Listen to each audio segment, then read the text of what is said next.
slow, time moves fast. In this dance we call the past. Mental health, a fragile thread, but we'll find strength.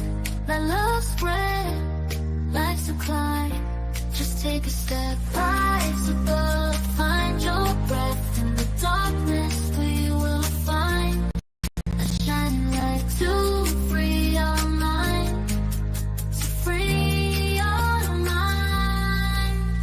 Self-growth blooms like petals bloom, shedding tears will heal the wounds in the chaos. Let's find peace, embrace the pain, let it release. Relax your mind. It's divine time. Yo, what's good? Welcome to Divine Time Podcast, a space where we explore the depths of spiritual growth, life's most profound lessons, and the true purpose of love. I'm your host, Donnelly Divine, and I invite you to join me on a journey of introspection and discovery. Together, let's explore the beauty of spiritual growth, the wisdom hidden in life's challenges, and the transformative power of love. Today, I have a topic lined up. If you looked at the thumbnail and looked at the title, you understand what I'm talking about. We're talking about the rising of the Kundalini. Anybody who understands what Kundalini is, we're talking about that serpent rising up from the root chakra all the way up to the crown. With that, I have with me Brother Impossible. Say hello. Peace and blessings, family. Glad to be back on the platform. Thank you for having me. And today I'm going to do things a small kind different. I have a couple videos that I want to look at. We're going to kind of respond, and I don't want to say really react, but we're going to respond to those videos based off of our experiences and the things that we know and the things that they're talking about to get a greater introspection. So with that, I'm not even going to hold you. I'm going to go ahead and jump straight into it. All right. So let me go ahead and run straight into it. You ready? Let's go.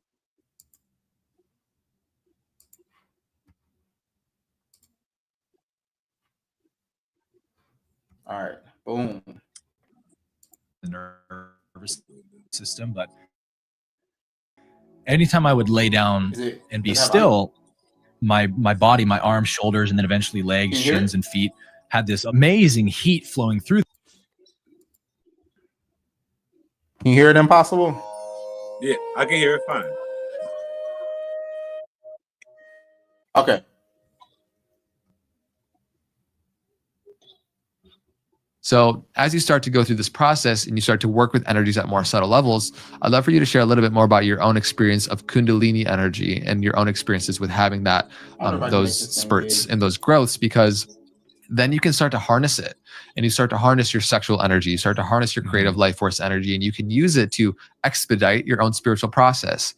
Now, I will say that there's some caution here that as you consciously bring forth more karma into your life, things are going to happen very fast. And if you don't have your seatbelt on and you're not like safe in your physiological structure within the body, as the body's ability to handle that, then it's going to be a wild ride. And a lot of things externally will be changing as you start to bring some more of that karma from the warehouse that's stored up in the ethers, so to speak. Tell us a little bit more about your own journey with Kundalini energy, and then what it is and how to activate that within us so we can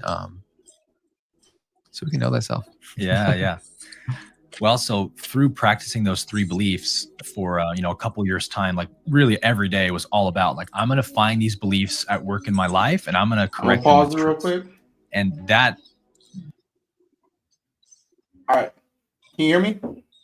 Yeah, I can hear you. All right. So with it, I want to speak real quick about the Kundalini, because I feel like a lot of individuals have an idea. They have their own idea of what Kundalini is. And with that, they don't fully grasp what it is. There are individuals who think when it comes down to Kundalini, that is the definition of woke, which when a lot of individuals these days say woke, they're just thinking like, okay, cool. You see things for what it is, or you're thinking differently than the masses. So I feel that we need to talk real quick about what is woke, and then we can actually go into the Kundalini. So with that, I'm going to go ahead and stop the screen real quick just to throw us on. And I want to ask you real quick, what is your definition of Kundalini? What does Kundalini mean to you? It's a shift and rise in consciousness. You know, it's an energetical portal and force that vibrates and rotates to a higher level of dimensions of understanding and consciousness. Ooh. That's what Kundalini means to me. Say that one more time, because that kind of went over my head. I'm not gonna lie.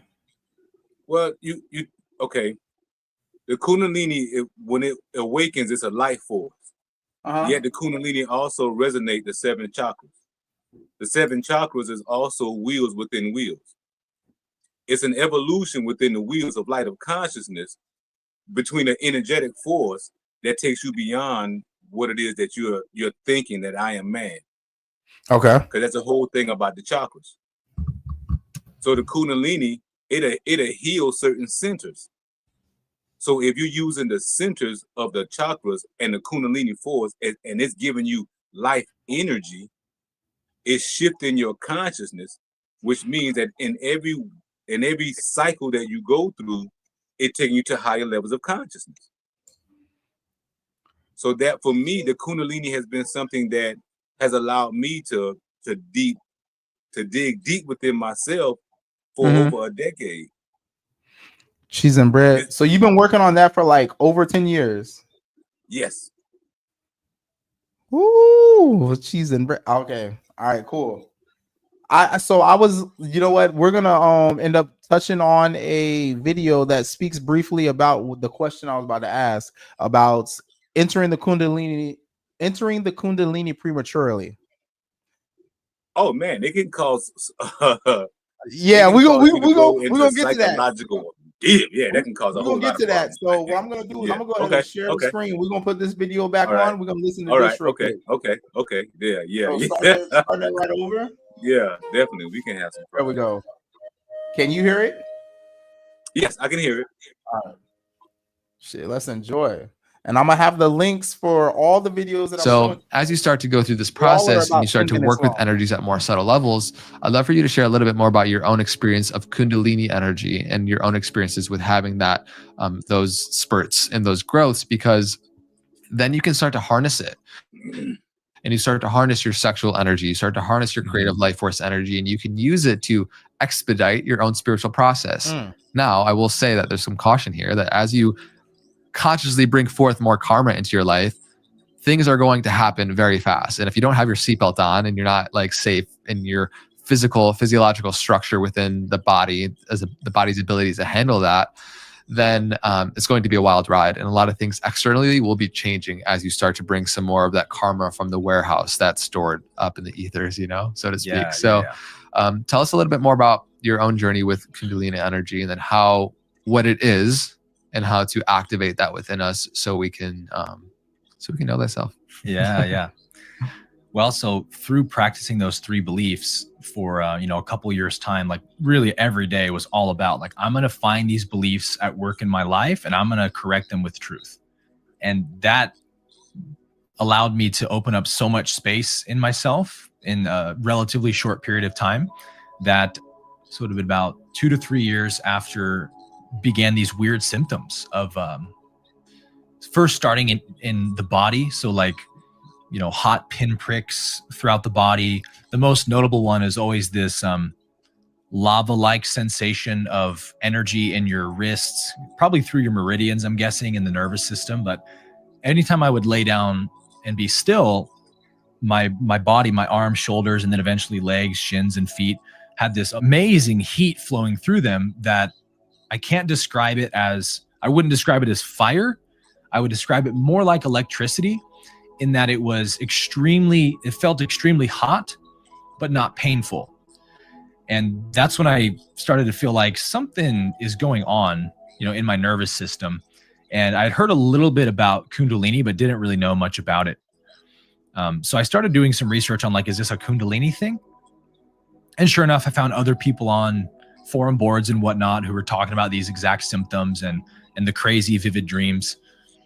And so I started practicing yoga every morning in my meditation session. I would do a lot of breath work, beginning with Kriya pranayama, and then just classic, fire breathing, breath retentions, and then a lot of bandhas and hatha yoga stuff. All these different techniques and vehicles humans have invented for stimulating the nervous system. And that's what people online were saying was helpful if you're having these symptoms. So I just started doing it, and then eventually had what we classically think of as a Kundalini awakening, which is the sort of lightning bolt event. I call it the inner conjunction, where it's essentially when we've built up such a charge of polarized energy in the root chakra from retaining our sexual energy, lots of spiritual practice, a lot of open-hearted devotion and love for life will do this as well. When you get any one of those three ingredients or all three, you're heading towards a Kundalini activation. And what I eventually came to discover it was really through the law of one, actually, was that it's the activation of your green ray energy, your heart chakra energy. And that's why Kundalini is known as being the energy of pure love. It is the energy that comes available in the human nervous system after enough spiritual maturity has happened. We can understand this really well when we think about anytime you've had a oneness experience. You might, maybe it's on a plant medicine, maybe not, but you have some glimpse of oneness that gives you incredible bliss, right? And maybe you're blissed out for 20, 30 seconds, maybe a few hours, but it's not long before it wears off, right? And you go back to your normal 3D separation consciousness. Well, that's because our nervous system is literally not equipped to handle that frequency for very long. It's kind of like maxing out the RPMs on your engine, right, of your nervous system.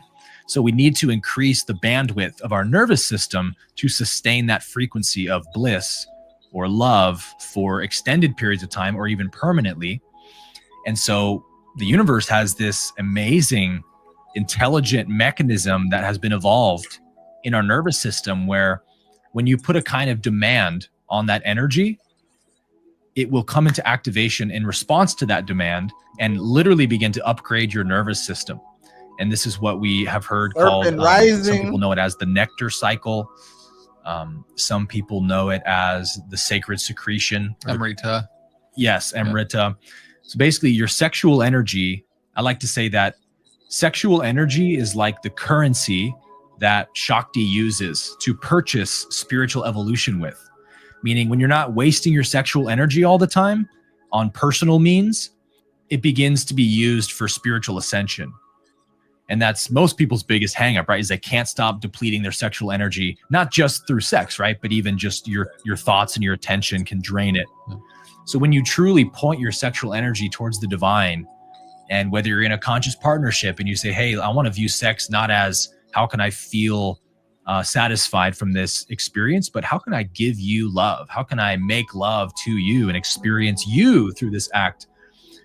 Those kinds of shifts is what really ignites Kundalini quick. And yes, you can do that if you're not in a partnership, right? More so for men than women, but retaining your semen, for example, has been this classic technique that men use to awaken Kundalini, increase creativity, so many benefits, right? Well, that's because it's literally the most like lucrative energy your body makes. So when a Kundalini awakening happens, that energy, the sexual fluids, literally start to be borrowed by your cerebrospinal fluid, and your cerebrospinal fluid starts to bring them up the spine towards the brain. It literally takes the nutrients out of your sexual energy, moves it up the spine, it gets into the brain, and then this is where Amrita comes in, where after enough time in the brain, you'll start to experience a kind of mucus-like fluid dripping down the back of your throat that is either, some people say it's very sweet or it'll be very salty. It seems to be one of the two. And that's actually the CSF from the brain coming down the esophagus, and you swallow it every day over time, and it gradually goes into your gut and starts transforming your gut as well, which is kind of another hub for your nervous system.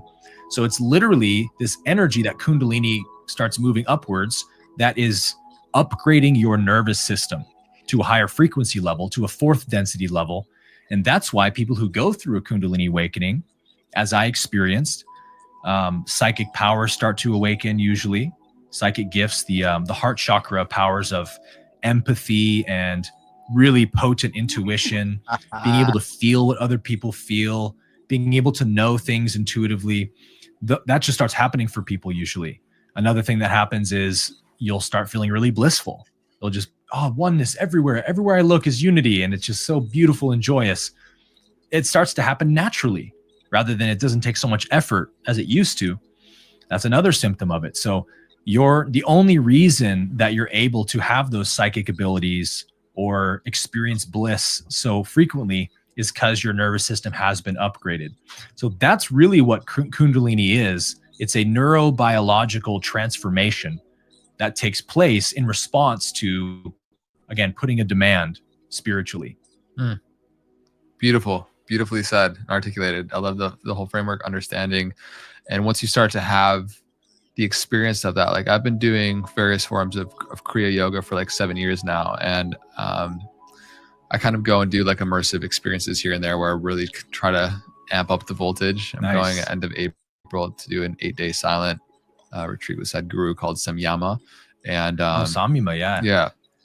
Once you start to work with energy in the more subtle frequencies and start to raise that, then everything that would have taken so much force to get results in your reality in terms of if you want to, attract a certain lifestyle within yourself and partnership and career and all the things, there's so much less effort. Like it just comes to you instead of you trying to find it and get it. Yeah. And that becomes really beautiful. I think as you start to wake up, you need less to fulfill you. Like you can just be silent and experience tear-jerking bliss and happiness. And from that place, where's the need to extract it from another human being or a job or whatever it is? And from that place, like we spoke to earlier, you become a magnet to so much beautiful abundance in life.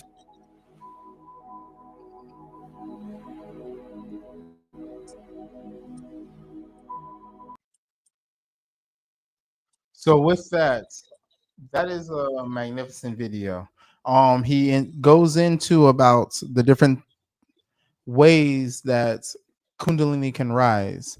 Then also at the same time, he briefly speaks about what Kundalini is.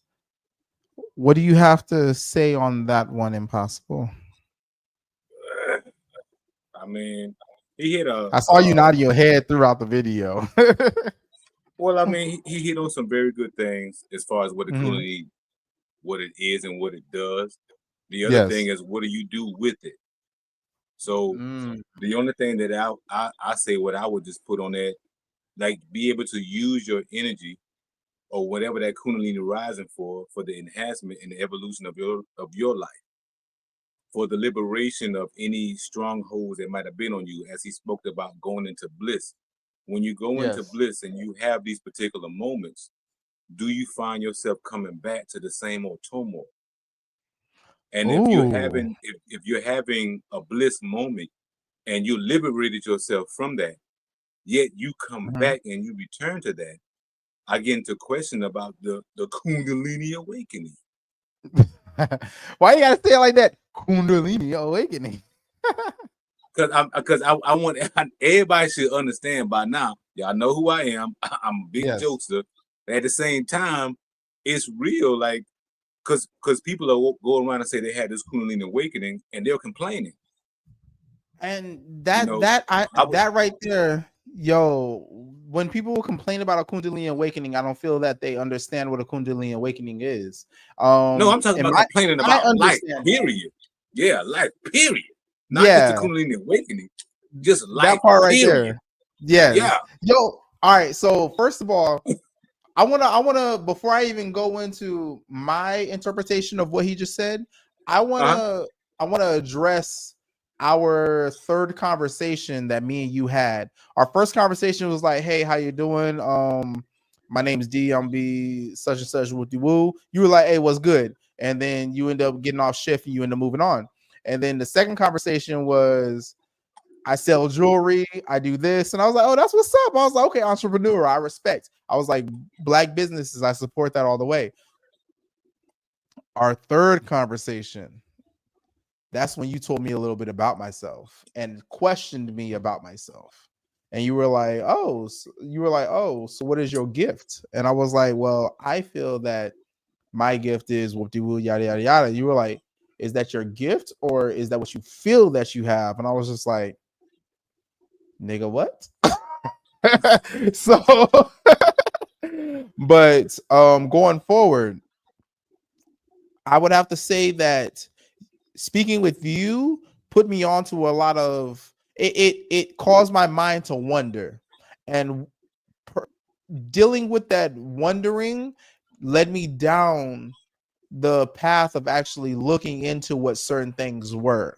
So things that you had spoke of that I did not understand what the hell it was, I was like, let me look into that, research it, and so on and so forth, which has the reason why I have 2 books next to me currently, which I feel which is the reason why we're going to go into those later on. But the first one I'm going to talk about is going to be chakra healing. Oh, you can't even see it. Doom. It's going to be chakra healing. So I'm like, with that one right there, that is a big thing. And how we spoke about earlier with rising the Kundalini prematurely. I'm like, if you don't have everything in lines, you're going to be effed up in the world. And how you just briefly spoke about where a lot of people talk about they have Kundalini rising or they're Kundalini rose, but they're complaining about things. That's because their chakras are not aligned. But anywho, I'm not an expert of that. And it's just from things that I have read. I have not experienced personally. I'm not going to lie. I'm curious and waiting for all that to happen. When it does, it will be in divine time. That means that it's meant to happen. I'm not going to force anything prematurely. I mean, even when it comes down to me having sex, I'm not trying to nut prematurely. So I'm not going to try and have this happen prematurely. I'm going to let it happen when it's supposed to. And I'm sure that I got stamina, so it's going to happen. It's going to happen when it needs to. Well, you know, the whole thing about, you know, what you're experiencing right now is your intention based upon your own development. So even though you're reading the books, the application to have the firsthand experience is going to tell you what that's like. So it's having a firsthand experience when you're dealing with the Kundalini, not just reading the books is great. What do you do after you read the book? Like what are you practicing? Like the young man said earlier, what he said that he was doing all different types of yoga. I've been yogaing over a decade. That's every day. If I may skip a day, I'm not gonna sit here and tell you I do it 365 days out of a year. I don't. Yeah. You know what I'm saying? The most days that I can go without yoga will be about 24 to 36 hours. After that, the body is going to require to be, hey, let's get back in line. So that's now, what I mean. Right. Oh no, I didn't mean to cut you off. Go ahead. No, go ahead. I was gonna say, I was like, for me, you have others now. As I looked into it, you have individuals who may do yoga. Some people do meditation. Some people may go for walks or runs, and that might be their source of oneness. For me, it is training and fighting. Now, when I work out, that puts me in a same era as meditation. So for me, when I'm doing like my push-ups, my anaerobic exercises, when I'm going for a run, when I'm going for a walk, even when I'm in the ring and I'm fighting, or either I'm training for a fight or training in general, that is my form of meditation. That is how I go within, because when I do those things, that's how I am able to remove everything around me and focus on myself. And I'm able to dive into myself. Like when I was younger, I never really understood it. As I grew up, I understood. I was like, damn, me being a warrior, when I'm practicing my art, which happens to be martial arts, that is when I am in oneness. And with me being in oneness, is that not a form of meditation? At that time, I am harnessing what it is that I am trying to perfect. And when individuals are doing meditation, they are perfecting their breath work. They are perfecting their mindsets. They are working on those aspects. With me, when I am working on the technique that Bruce Lee said it the best. He was like, I don't fear a man who trains 1,000 kicks one time, but I fear the man that trains one kick 1,000 times. When I'm working on this technique 1,000 times, if I'm coming across with a freaking 6, when I'm coming across with a 2 to 8 elbow, that right there, and I'm working that like 1,000 times, I'm perfecting that. I'm focused and honed in on that. I'm working on my breathing, making sure that my feet is placed in the right spot. I'm making sure that my body is loosened at the right time to where I can provide the most power, and my hips are amplified in that portion when I'm trying to explode, to provide that force through my elbow going through my body. That's just the martial artist in me. So I mean, things like that. Everybody has a different way of meditation. Meditation is not always just sitting down with your legs crossed and going you know, or even practicing yoga with different poses.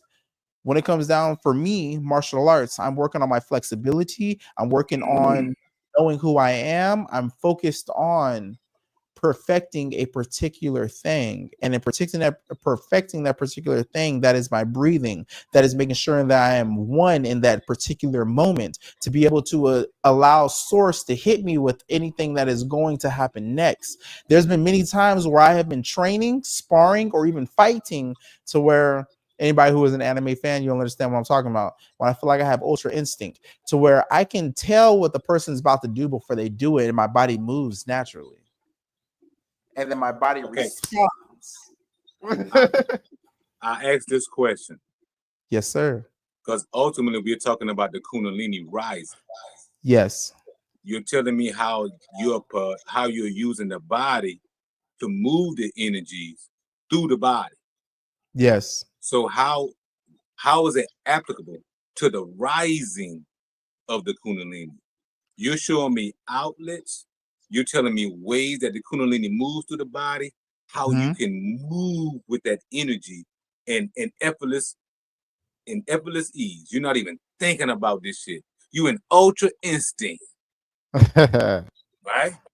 You in ultra instinct, and at the same time, what happens when the Kundalini is not properly dealt with? How you at ultra instinct, yet you don't understand the full rising of the Kundalini. That part right there. And I appreciate your question. And like I said, I have never attained I don't feel that I've attained the Kundalini. I feel like exactly how in that video where he talked about, where he said you may feel it, he's like, you feel that oneness and everything for like 10 to 15 seconds, and it disappears because your nervous system is not prepared for it. Okay. I have not done everything that I need to do to actually be prepared for it. But with it, the things that I have listened to from people speaking about it, I was like, okay, is this what it's going to be like? Again, I have not experienced it. So with it, I'm only speaking from my experience. But the things that I have experienced from, again, me being a martial artist and dealing with the things that I have dealt with when it comes down to it, when it comes down to being a martial artist, I'm like, yo, when you have that oneness and everything, the fact that I quote unquote oneness, like he said, that 15 to 20 seconds of oneness, to where you feel that bliss of everything, you're like, you have that oneness. When I have that oneness and I'm in the ring and it seems like I know everything that's about to happen, I'm just like, dang, I have not gone through the Kundalini. I'm like, is that what it's like on a constant basis? It's different for each person. That's the whole thing about it. You know, a lot of people are looking to have a particular experience based upon what they've heard, what they saw, what they read, and they're not looking to have a first-hand experience because they're looking for a different experience. So it's sometimes it's difficult to actually really understand. That's why that gradual process, what you're doing day to day, in line, in tune with your own spiritual liberation, that puts you on a cellular level every day. Your self-talk, what are you saying to yourself every day as you're doing it? If you're practicing every day, if you're yogaing every day, if you're running every day, whatever you're doing on your daily day, okay, How does that resonate for you being in line with the rising? We're talking about your Kundalini energy cannot go nowhere. It's just dormant, laying in the base of the spine, and it's up to you to raise it to that first die. My For you guy, to take it into the crown. True talk, no lie. My shit is dormant in the base of my spine, like, and I feel like that's the reason why I feel like I have sciatic nerve issues, as we spoke about before. But so when it comes down to it, I'm trying to understand what I need to do, which is the reason why I have the chakra healing book that I'm reading currently, to understand, like, okay, cool, the different chakra levels and what to do to actually heal and release to allow this movement to flow up. Now, granted, I'm working on it. I am making sure that I'm active. I'm making sure that I'm speaking to myself positively. And at the same time, I have my daughter with me every day. So I'm talking to her in that way as well, to where hopefully she grasps and understands the things that I'm saying. Granted, she's only like 3 years old, about to turn 4. Pause, time out. All right, what's up? Yo, be able to use Zarya as the feminine aspect of the divine that's rising, symbolizing. We got to be able to understand the Kundalini from a symbolic place as well. Mm-hmm. So as your daughter, she's rising in her own energy. You represent the father. You still have that child essence in you that's rising within you, that's divine. Facts. So she is the symbol of the quote unquote the Trinity, where they always have it Father, Son, Holy Ghost. This is that's Father, not true. Father, Mother, Daughter. Yep. Okay. So and it's a technique that I've been using. Is it for father, years. daughter, mother, or father, daughter, child? Father, daughter, mother, father, daughter, son. It can be child, but usually some myth is going to choose some type of whether it's going to be masculine or feminine energy. Yes. Okay. No matter the culture that you deal with, within that culture, they're going to let you know what that means and why it is the way it is. So I was just saying, as you said, you were speaking to your daughter and you explaining to her every day. I was like, wow, he's experiencing something right now that's so divine, because she holds the symbolic of it rising. And that makes sense, because I'm like, in all honesty, over this last week, me and my daughter have been with each other and doing everything amongst one another throughout the whole day. Like, she's been with me constantly. I'm like, if I'm on live, she's there with me. If when we're going on walks, she's there with me. I go running errands, she's there with me. We go pick up her mom and her brother, she's there with me. So I mean, me and her are just bonding throughout the whole day, and I mean, nothing like it. There's nothing. That's my little nigga. we be having a good time. That's a young princess. Yeah, that's a beautiful princess. We be having good times, be laughing. And I'm just like, yo, I mean, anybody who has children, your children can teach you a lot more than you realize. You be thinking that you're an adult, you have lost a lot of introspect on who you are, because you have lost the idea of being a child. You've lost being a child. You feel that you need to be constantly paying bills, doing this and that, and whoop-de-woo. But at the same time, you have to remember who you truly are. And part of being who you truly are is remembering doing those things and feeling the way that you are as a child. So when you are sitting there not worrying about what people think about you and doing whatever it is that you feel and want to do, that right there shows you who your true self is. I feel like a lot of people are battling who their true self is because of the fact that they are stuck in a society norms. They're trying to be normal rather than being natural. And children is a good projection of what being natural is. They don't care about what everybody else thinks about them. They do what it is that they like. They do what it is that they like. All kids don't have the same environment, so you don't get that same evolution in our children. That is true, but children, when up to a certain age, they're doing what it is that makes them happy. I disagree. So, children up to a certain age, we're not in inner city homes. We have no idea what some of these children go through. That is true. You are right. You are right. We're looking. There could be a child that's growing up on a farm and thinking that, you know what, I need to be turning straw at the freaking age of 5, or I need to be milking a cow at the age of 3, whatever, whoop de woo. But hey, I'm gonna go ahead and roll it straight into the next video. So let's go ahead and check this one out real quick. When discussing the concept of chakras, prana, and energy pathways, there's one major thing we have to cover: the coiled snake itself, the divine feminine Shakti force, or as it's best known in the West, the Kundalini serpent.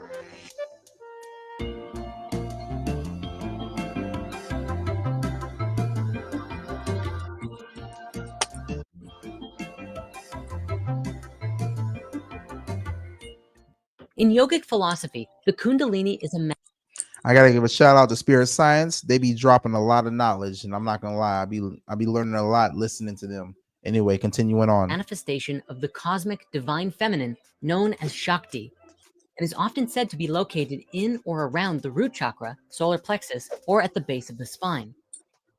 When cultivated with care, an open heart, and disciplined tantric practice, a Kundalini awakening can bring tremendous spiritual power and liberation. It's safe to say that anyone who has delved into yoga or Hindu philosophy at any point has probably come across this idea. The history behind this vital force, though, is not as well known. The phrase Kundalini was originally associated with deities in the Shaktism sect of Hinduism before the 9th century, when it was adopted into the Hatha Yoga system, where it was likened to an energy force that could be awakened with postures and meditation. The word itself is mentioned in the Upanishads and is an adjective that meant circular or annular. But it isn't until the 12th century Rajatarangini text that it's likened to a snake being coiled.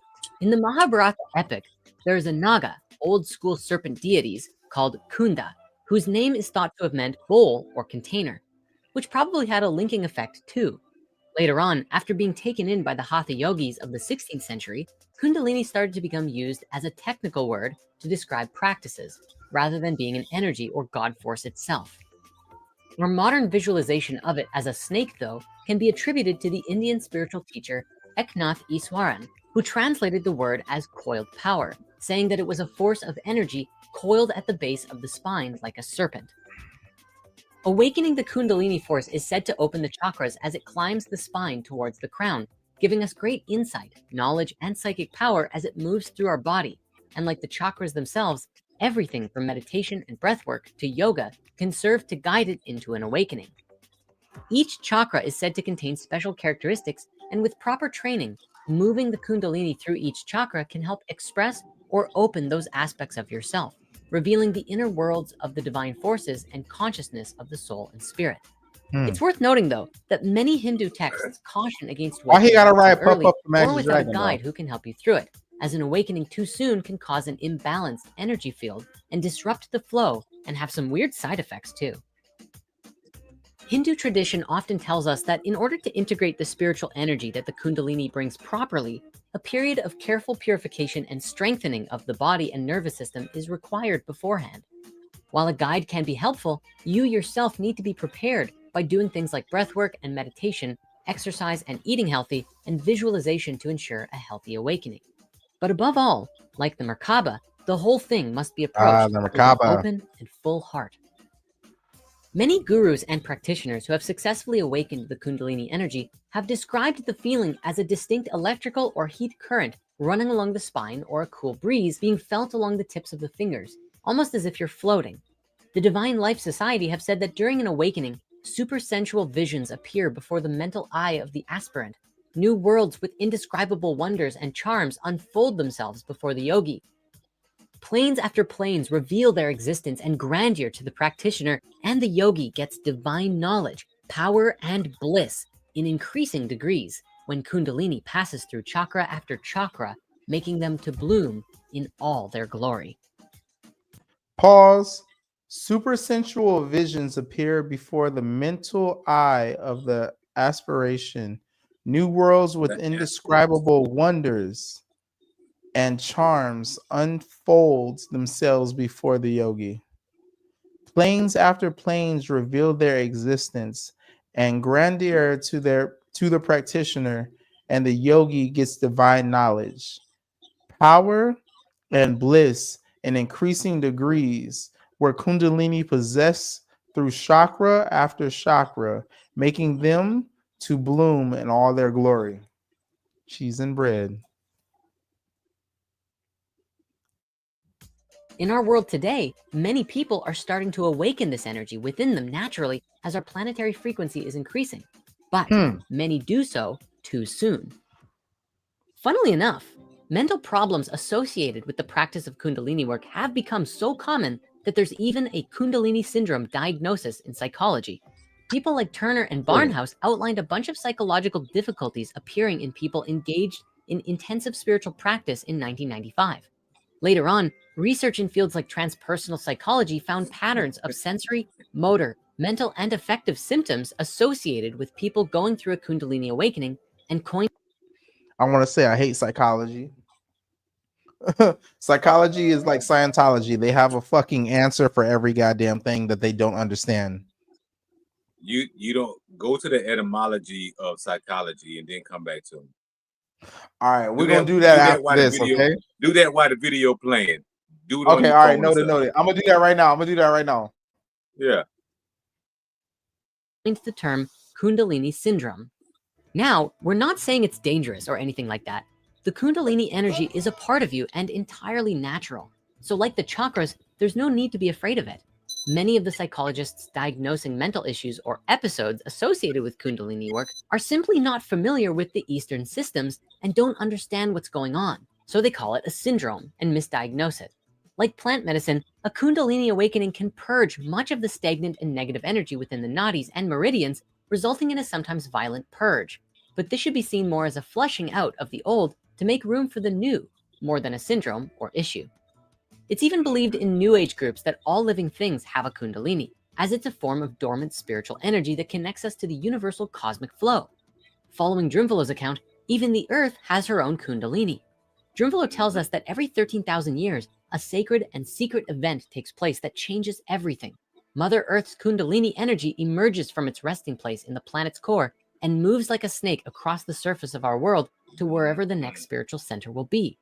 Once it was at the home in ancient Lemuria, and then it moved to Atlantis, then to the Himalayan mountains of India and Tibet.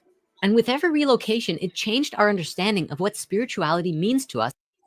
I'm just gonna go ahead and say I hate you.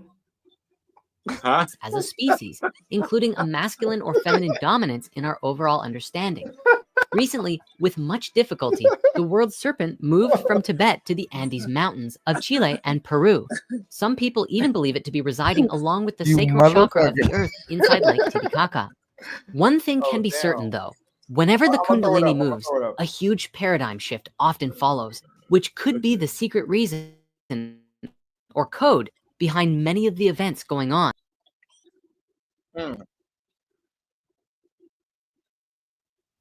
Cheese and bread. Motherfucking impossible.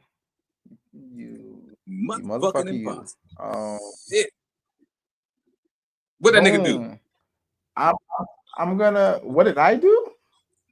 I said, what impossible do? What did he do? What did impossible do? Impossible was being impossible. He's making it impossible for somebody to understand anything. He's making it impossible for somebody to be stupid. There you go. That's a good job to have. Yep. You're making it impossible for somebody to be stupid. If anybody who is listening doesn't know the difference between ignorant and stupidity or stupid, ignorant is you don't know, but you're willing to learn. Stupid is you don't know and you don't want to learn. There you go. Impossible is making it impossible for you to be stupid. He's giving you keys. He's giving you the keys to educate yourself. And with that, he told me to look up psychology. And with psychology, it states right here, psychology, the study of the soul, from modern Latin psychologia, probably coins mid. In German, by Melanchthon, from Latinized form of Greek psyche, breath, spirit, soul, plus logia, study of. So the study of breath, spirit, and soul is psychology. A lot of us individuals who are thinking of what psychology is, we're thinking of it's the study of the mind, when in all honesty, we got it fucked up. And it's the study of breath, spirits, and soul. So thank you, Impossible, for not allowing us to be stupid. Because I'm not gonna lie, I'm ignorant. I'm an ignorant motherfucker. I don't know, but I'm willing to learn. And thank you for educating me right then and there. Because I never It's would an have looked honor. in. Go ahead. All I would say is my ignorance has brought me to the light, brother. So don't feel bad about your ignorance. That is where the light shows itself. In all honesty, never feel bad about that. I don't feel bad about being ignorant, because in order to acknowledge that you're ignorant, you have to have accountability of the fact that you don't know certain things. That's right. A wise man understands that he knows nothing. A fool is the one who thinks he knows everything. Check. So with that, this is the reason why I surround myself with certain individuals, because they know things that I don't know. And with that, I may know things that they do not know. So when I bring that to them, they're like, yo, let me look into that. Whoop-de-woo. And when they're saying things to me, they're like, yo, exactly what you just did to me. So let me go ahead and tuck my dick and be like, okay, cool. Psychology, that etymology. Got you. Whoa, I don't have a tail. I don't have a tail. All I can do is tuck my dick. I don't have a tail. Okay. So I'm being literal here. I'm not using synonyms and all that stuff. I'm not using all that. I'm being literal. I'm tucking my dick and being like, okay, cool. What is that? Psychologia. That I don't know if I said that right. You can read it. What the fuck did that say? Psychologia. I'm not able to see it on my phone, but usually from the old Greek words, they're just talking about dealing with the psyche. That's what the whole psychological come from. You got to deal with the psyche first. The psyche happens to be breath, spirit, and soul. Well, you got to understand too. That's what the whole rites of passage came through, because you had to change your psyche. It was something that you went through, that you experienced, that changed the very nature of you. Well, that's what happened when you did. Go ahead. No, go ahead. No, you go ahead. No, you was on a roll, bro. I'm gonna let you finish cooking. I'm gonna add a little bit of spice at the end. I'm be like, yo, this is missing some garlic, some ginger, or whatever. All I'm saying that, a lot of what they be talking about, man, when it comes to the change and dealing with the psyche, a lot of people have difficulty dealing with the psychological aspect of it, because when you rise in that Kundalini and you shift into a new paradigm and a new consciousness, you're not able to complain about what happened 10 years ago. You're not able to say that my mama didn't give me. You should not be able to. Because there's individuals who still find a way. No. Okay, now you're taking personality and emotion, to where liberation exceeds that all. When I liberate myself from a particular emotion, it's not that I'm not compassionate or empathetic to what someone's going through in that experience.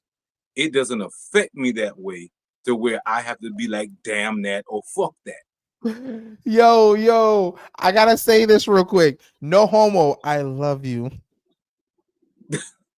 No Diddy, I love you. Because I did not understand how I can explain this, because this is what I have been going through. I had to tell somebody, like, look, it's not that I don't care about you. It's not that I don't want to see you succeed, but I don't care about that. I was like, what you're going through is what you're going through. It has nothing to do with me.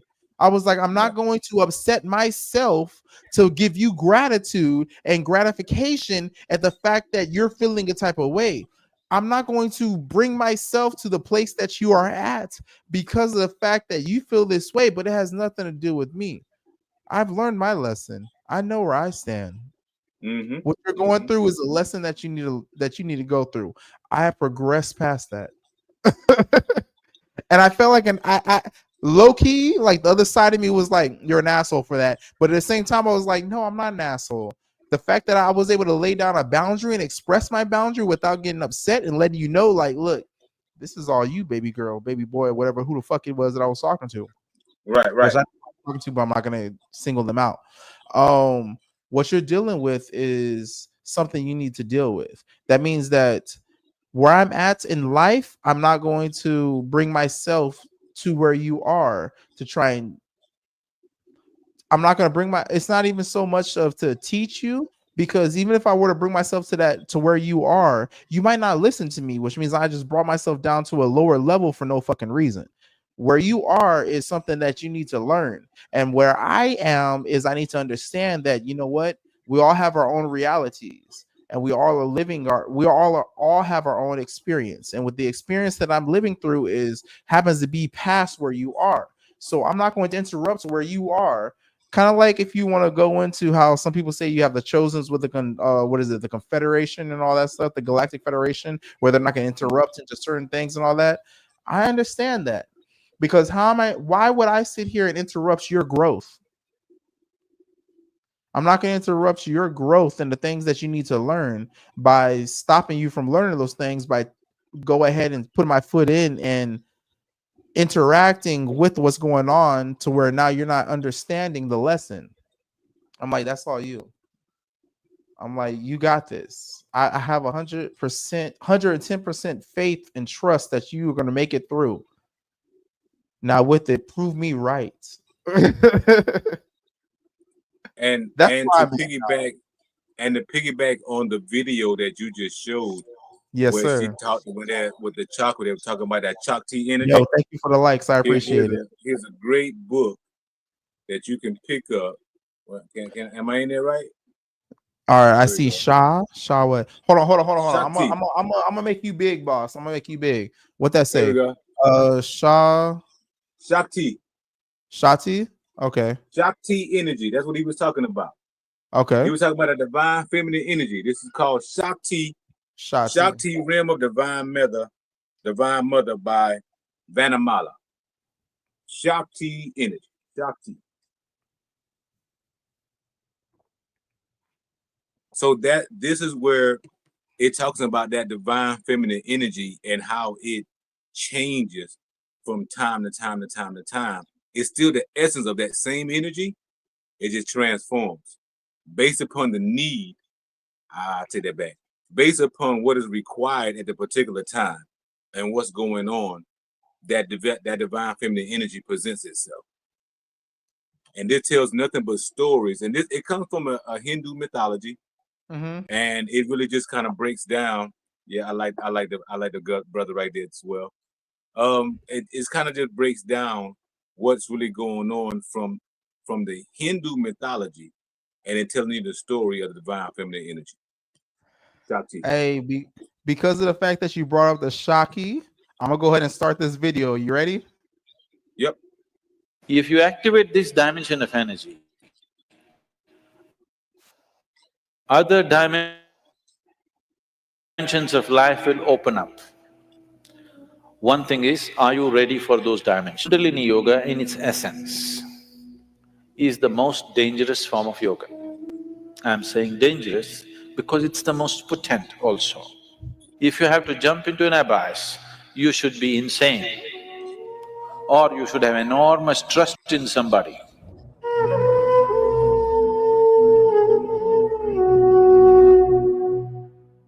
So what is Kundalini? Right now, I'm speaking. This is Kundalini. You are alert and listening. If you are alert and listening, that is Kundalini.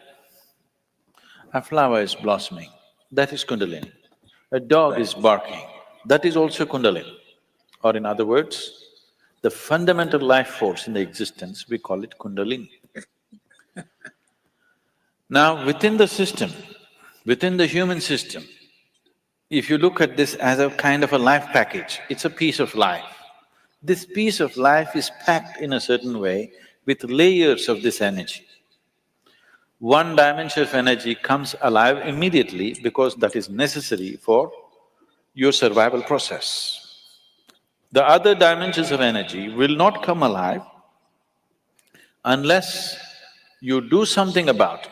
Unless you're aware of it and activate it in a certain way, they do not come into existence. They remain dormant. The dormant energy is way bigger than the energy that is in use right now. To take care of your survival process, to live a physical life completely, to live a complete physical and intellectual life, you need to activate only about 21 of your chakras. Out of this 114, if about 21 of them are on, you will live a complete life. You will not feel any inadequacy. You will live a complete physical life. There'll be no problem with your life. You will think you're a great success, but you are only 21. That is less than 21% out of 114. Less than 20%. At less than 20%, you will feel like a complete life without any inadequacies. The remaining percentage of life, what is it about? It is not even needed if your intention is just to live well. If you activate this dimension of energy, other dimensions of life will open up. One thing is, are you ready for those dimensions? The question is not about whether it's good or bad. The question is just about, are you ready for it? Because even if the best things in life come to your life, when you're not ready for it, it will not be a good thing for you. In your experience, it will not be a good thing if something came to you when you're not ready for it, isn't it so? Even if it's the greatest thing, it may be the greatest thing, but it came to you when you are not ready for it, then it is not a good thing, isn't it?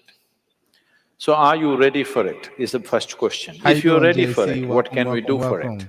Thank you What for can we joining do in. to activate? There are various ways of doing this, many ways, but the Kundalini yoga. Are people familiar with Kundalini yoga, practicing or… Okay. Kundalini yoga, I'm not making a comment about anybody, okay? This is all interactive, so Kundalini Any yoga questions in its been asked? essence is the most Say that again? dangerous form of yoga. I'm saying dangerous because it's the most I'm potent interacting with also. TikTok. What is most potent is always the most dangerous, if improperly handled.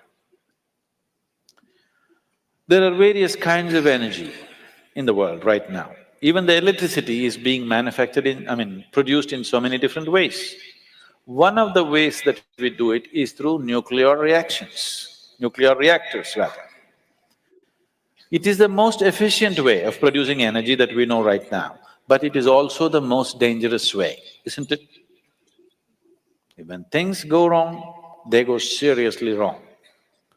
When they're going right, it is the easiest and the best way to produce energy on the planet is nuclear energy actually. But when it goes bad, it goes bad, really bad, like in ways that you can't fix it. So Yeah. similarly with Kundalini yoga, it is the most potent and it is the most dangerous.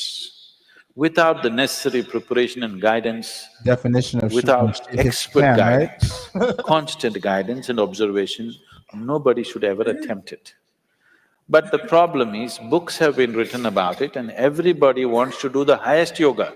Nobody wants to start with A, everybody wants to start the alphabet with Z.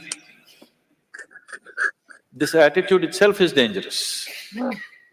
What can be a life-transforming force can become a life-destructive force simply because without the necessary commitment and dedication and focus and understanding, it is being handled. Anyway, Discipline.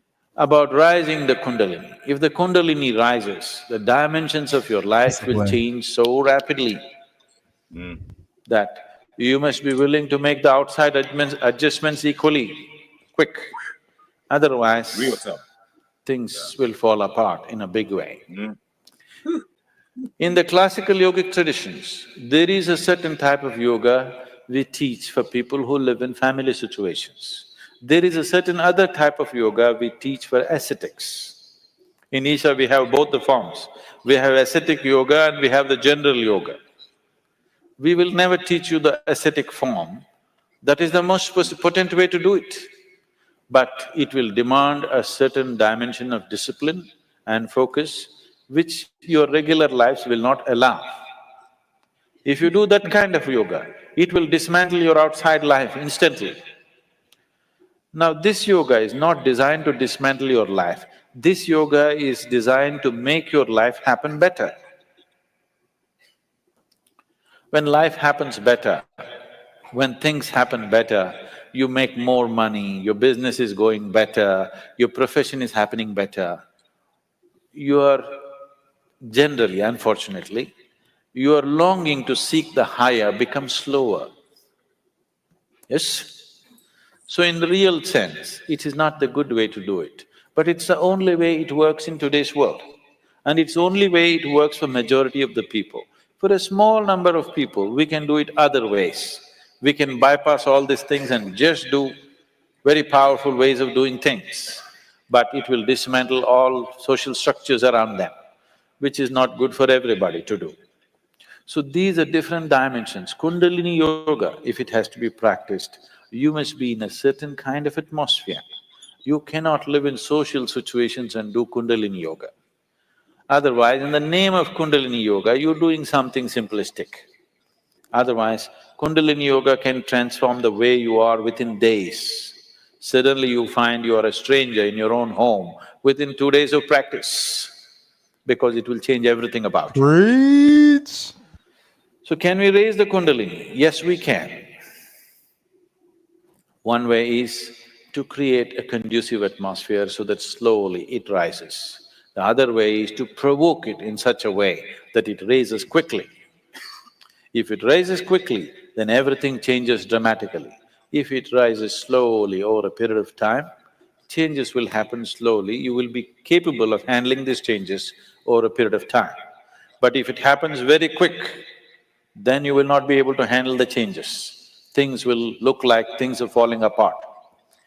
So there are different ways of doing this. How many ways? There are too many ways. I will not go into how many ways. There are so many ways of doing it.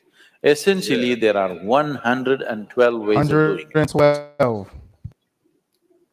There are 112 ways in which you can take this up. From the base to… Oh, for this you have to know the structure, otherwise it'll become very elaborate.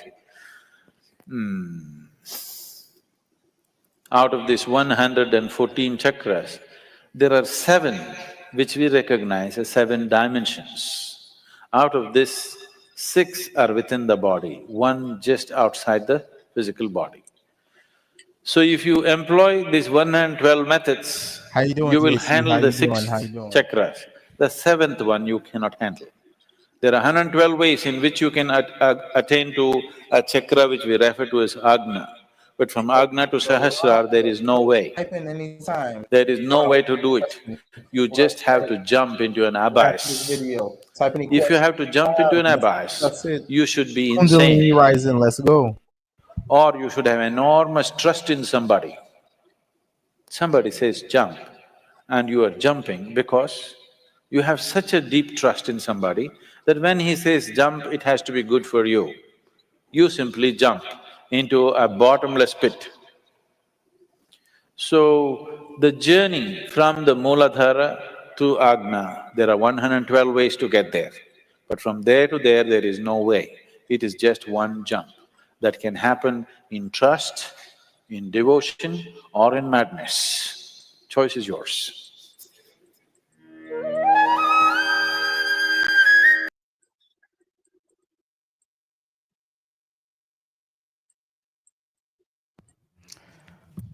How you feel about that? I saw He told you. you I the saw you truth. nodding your head throughout the whole thing. I was like, "Yo, Yeah. He told you the truth. If you're not everything what he talked about, that life force, that's every yes." essence of Kundalini. That's all it is. It's just a life force. Mm. It's how you activate it. And what he said is true. If you activate that motherfucker and you ain't ready for it and it spikes, it'll kill you. It will literally kill you. It will unalive you. Literally.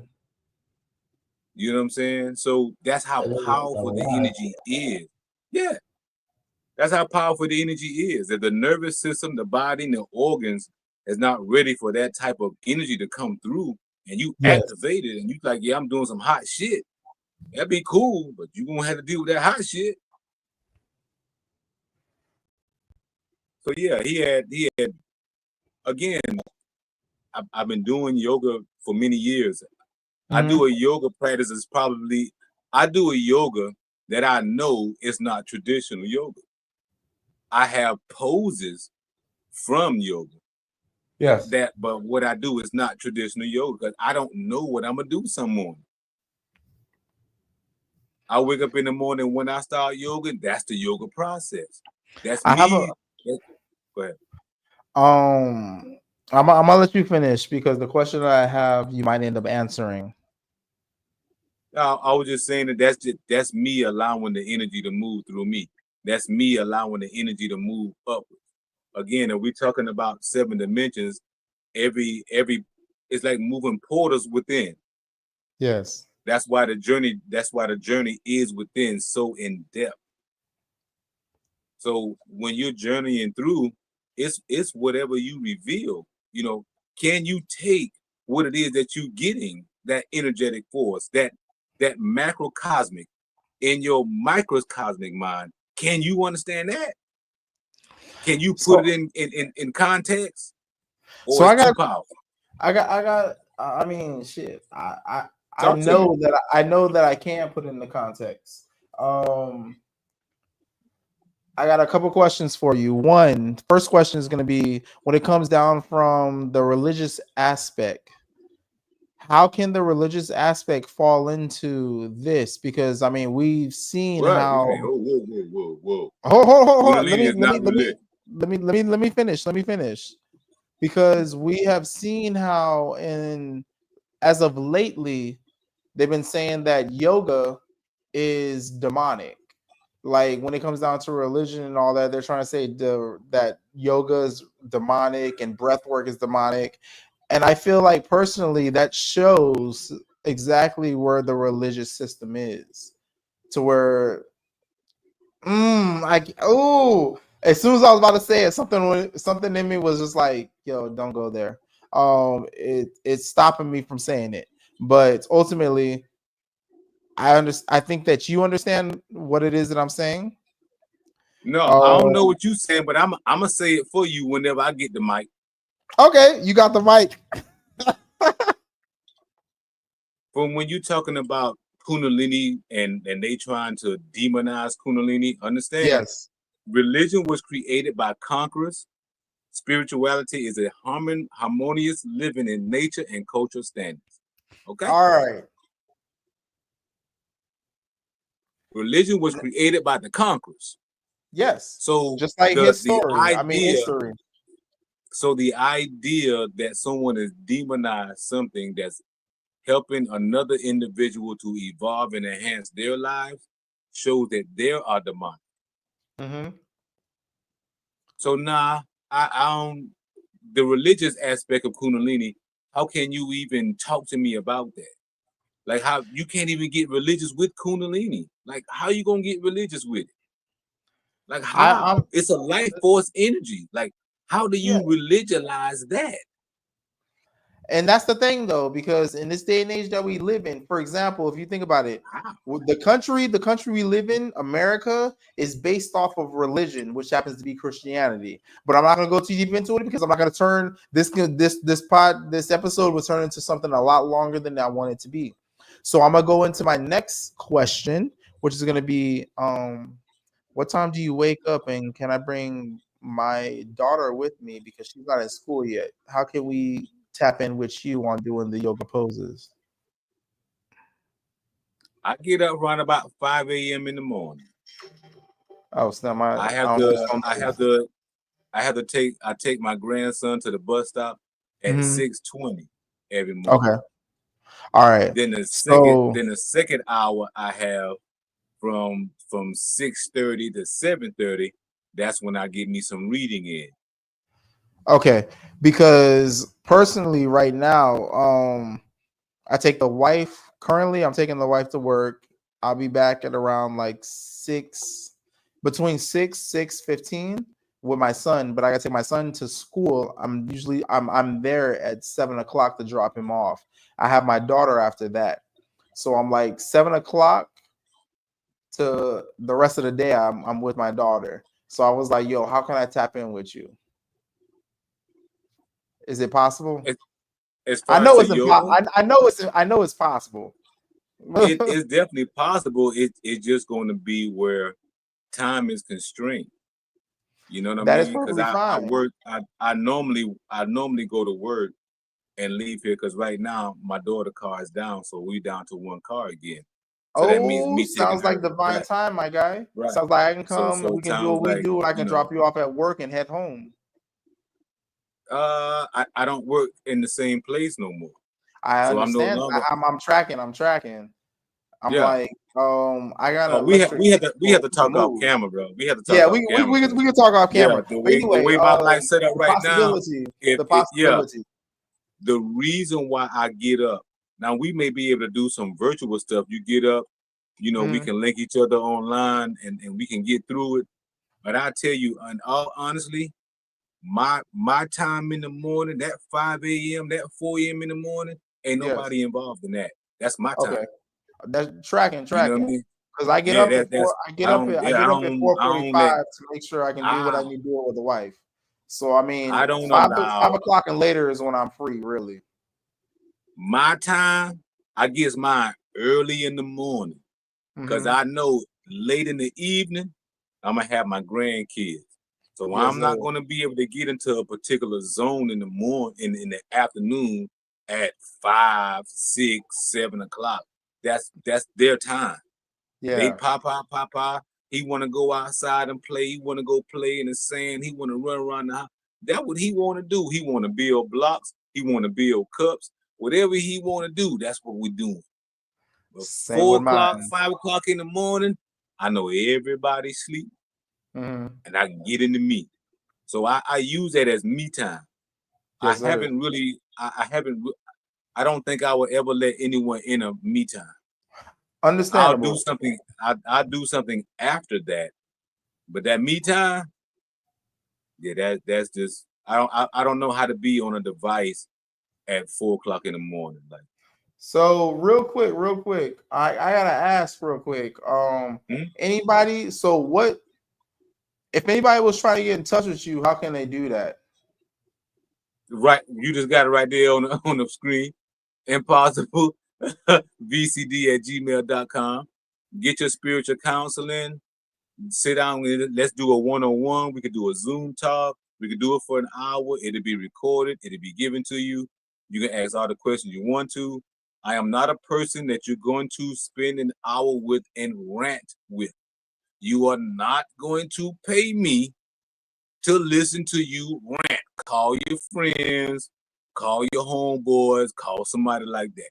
Spiritual consultant, mentor, you looking to take your life to the next level. You're looking to understand something within you spiritually that you're looking to evolve into. You're looking to liberate yourself from the mental clutches that have you in its grips. You're looking to move yourself from an emotional trauma that psychologically you find yourself captivated by.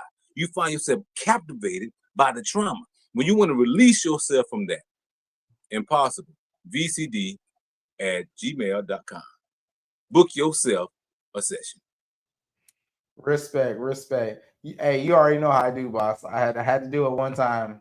I was like, See? I'm making a full-on commercial for you, so that way I can go ahead and get it every single time. I was like, yo, I'm gonna do pieces and pieces and put them together, so that way when from now on, when I'm forward doing to it. episodes, I'll have that one commercial, so where I can like, boom, all the information, Hey, everything man. that you just said combined together. So I'm like, I look forward to it. I like I look said, forward. it's gonna Your take like 3 creativity takes, be through bro. the It's gonna take world, like man. 3 takes, but we're gonna get this down. And I'm gonna have it where you're gonna be like, ooh, and I'm gonna send it to you as well, so that way you can utilize it on your platform Oh also. man, Okay. awesome. So that way, Hey, listen, man, your anytime that you're doing something, creativity you is can be out of like, this world. boom, hey, boom, drop the commercial, whoop de woo, yada yada yada, and it's all you. It doesn't have anything of me in the background, so it's all you. So that way, you ain't got to worry about doing And doubles on it. All right. here's another thing that I wanted to share about the What's Kundalini. up? Yes. They say the Kundalini relieves all stress. Now, I'm saying this for the basic person who may not want to get the books. They might want to just Google that shit. Well, Google that shit. GTS, Google that shit. You know what I'm saying? If you might not want to get the books, you might not want to read the whole Chakti book. You might not want to read multiple books throughout years that's dealing with the Kundalini and its rising. You may not want to deal with the alchemy when to deal with the Kundalini and deal with that matrimony. You may not understand what it takes to have the discipline to do that year after year after year after year, and self-refinement, self-purification. Fasting also helps with the lifting of the vibration when it comes to the Kundalini. Facts. So yeah, that I just wanted to share that right quick. It's supposed to relieve all stress. So you folks out here having a Kundalini awakening and complaining about your job. You got problems with the wife. You got problems with the husband. The kids ain't right. People at the job getting on my nerves. Man, my business ain't doing too good. Man, shit going fucked up in my life. Well. Why the hell you got that level of stress?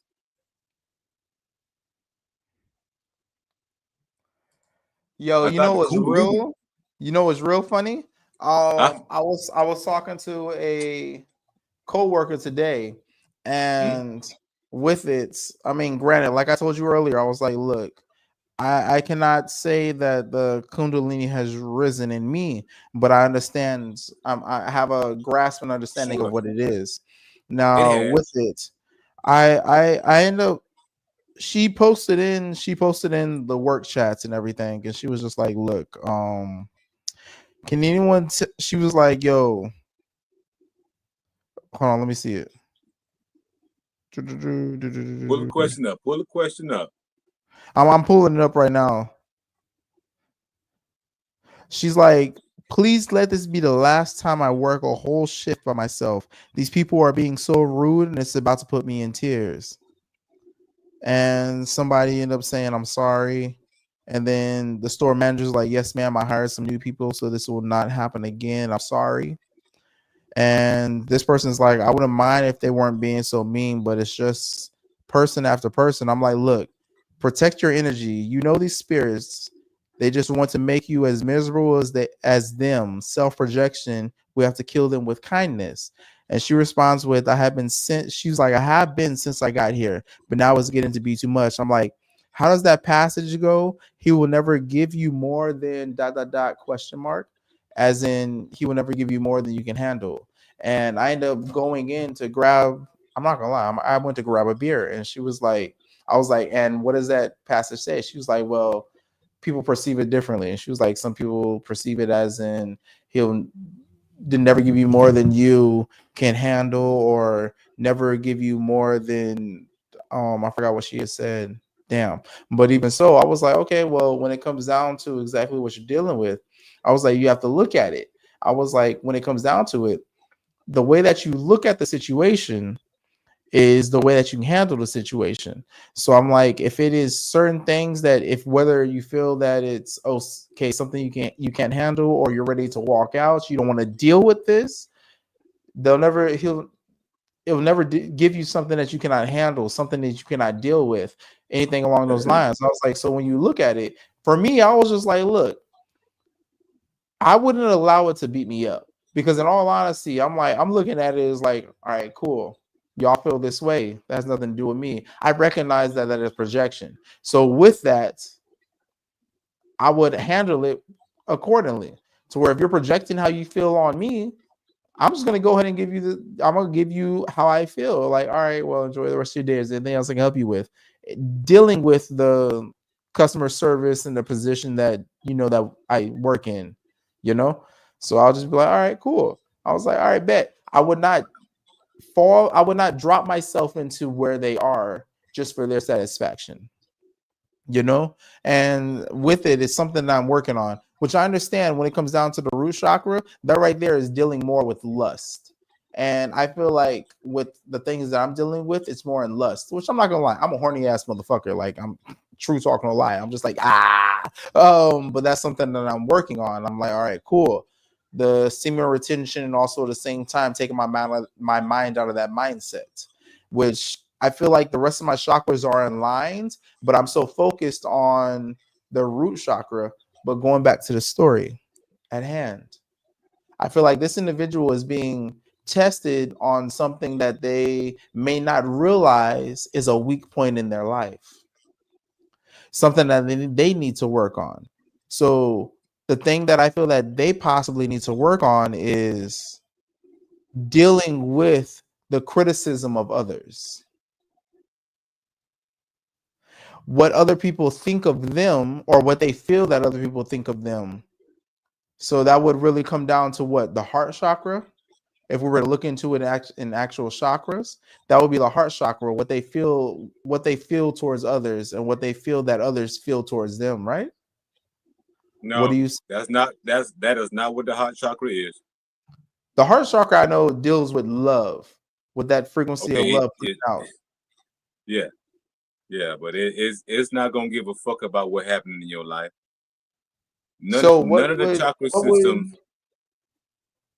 Go ahead. Listen, we don't know if that person that you're talking about had a Kundalini awakening. We don't even know if they're dealing with life from a spiritual nature. I'm not sure that they are. Them people. Okay. Yes. So it's difficult to use that as an example because you may be dealing with someone with a very chaotic, confused, dysfunctional mindset that not even in touch with reality or evolution. They might not be going on a path to liberate themselves. So I don't know how to use that in the conversation that we're talking about as far as the Kundalini rising from that. Now, if you're talking about you evolving from those things and the energy has allowed you to understand through those cycles and through those portals, it allows you to release, combine, understand, and grow and raise that energy all the way up to the crown where you have achieved a different level of consciousness, something that you can look about life now and observe, and the shit don't affect you. Yeah, let's talk about it. If you're talking about what someone else is doing while they're doing it, you're going to have a difficult time having a Kundalini awakening because the Kundalini awakening don't understand that shit. It don't understand the mundane. You, and in actuality, and our brother Panic said this shit. I told you I have rewatched and looked at some stuff today and going through a lot of notes today dealing with the Kundalini because I haven't talked about it publicly ever because it was a personal thing to me. It was just my journey.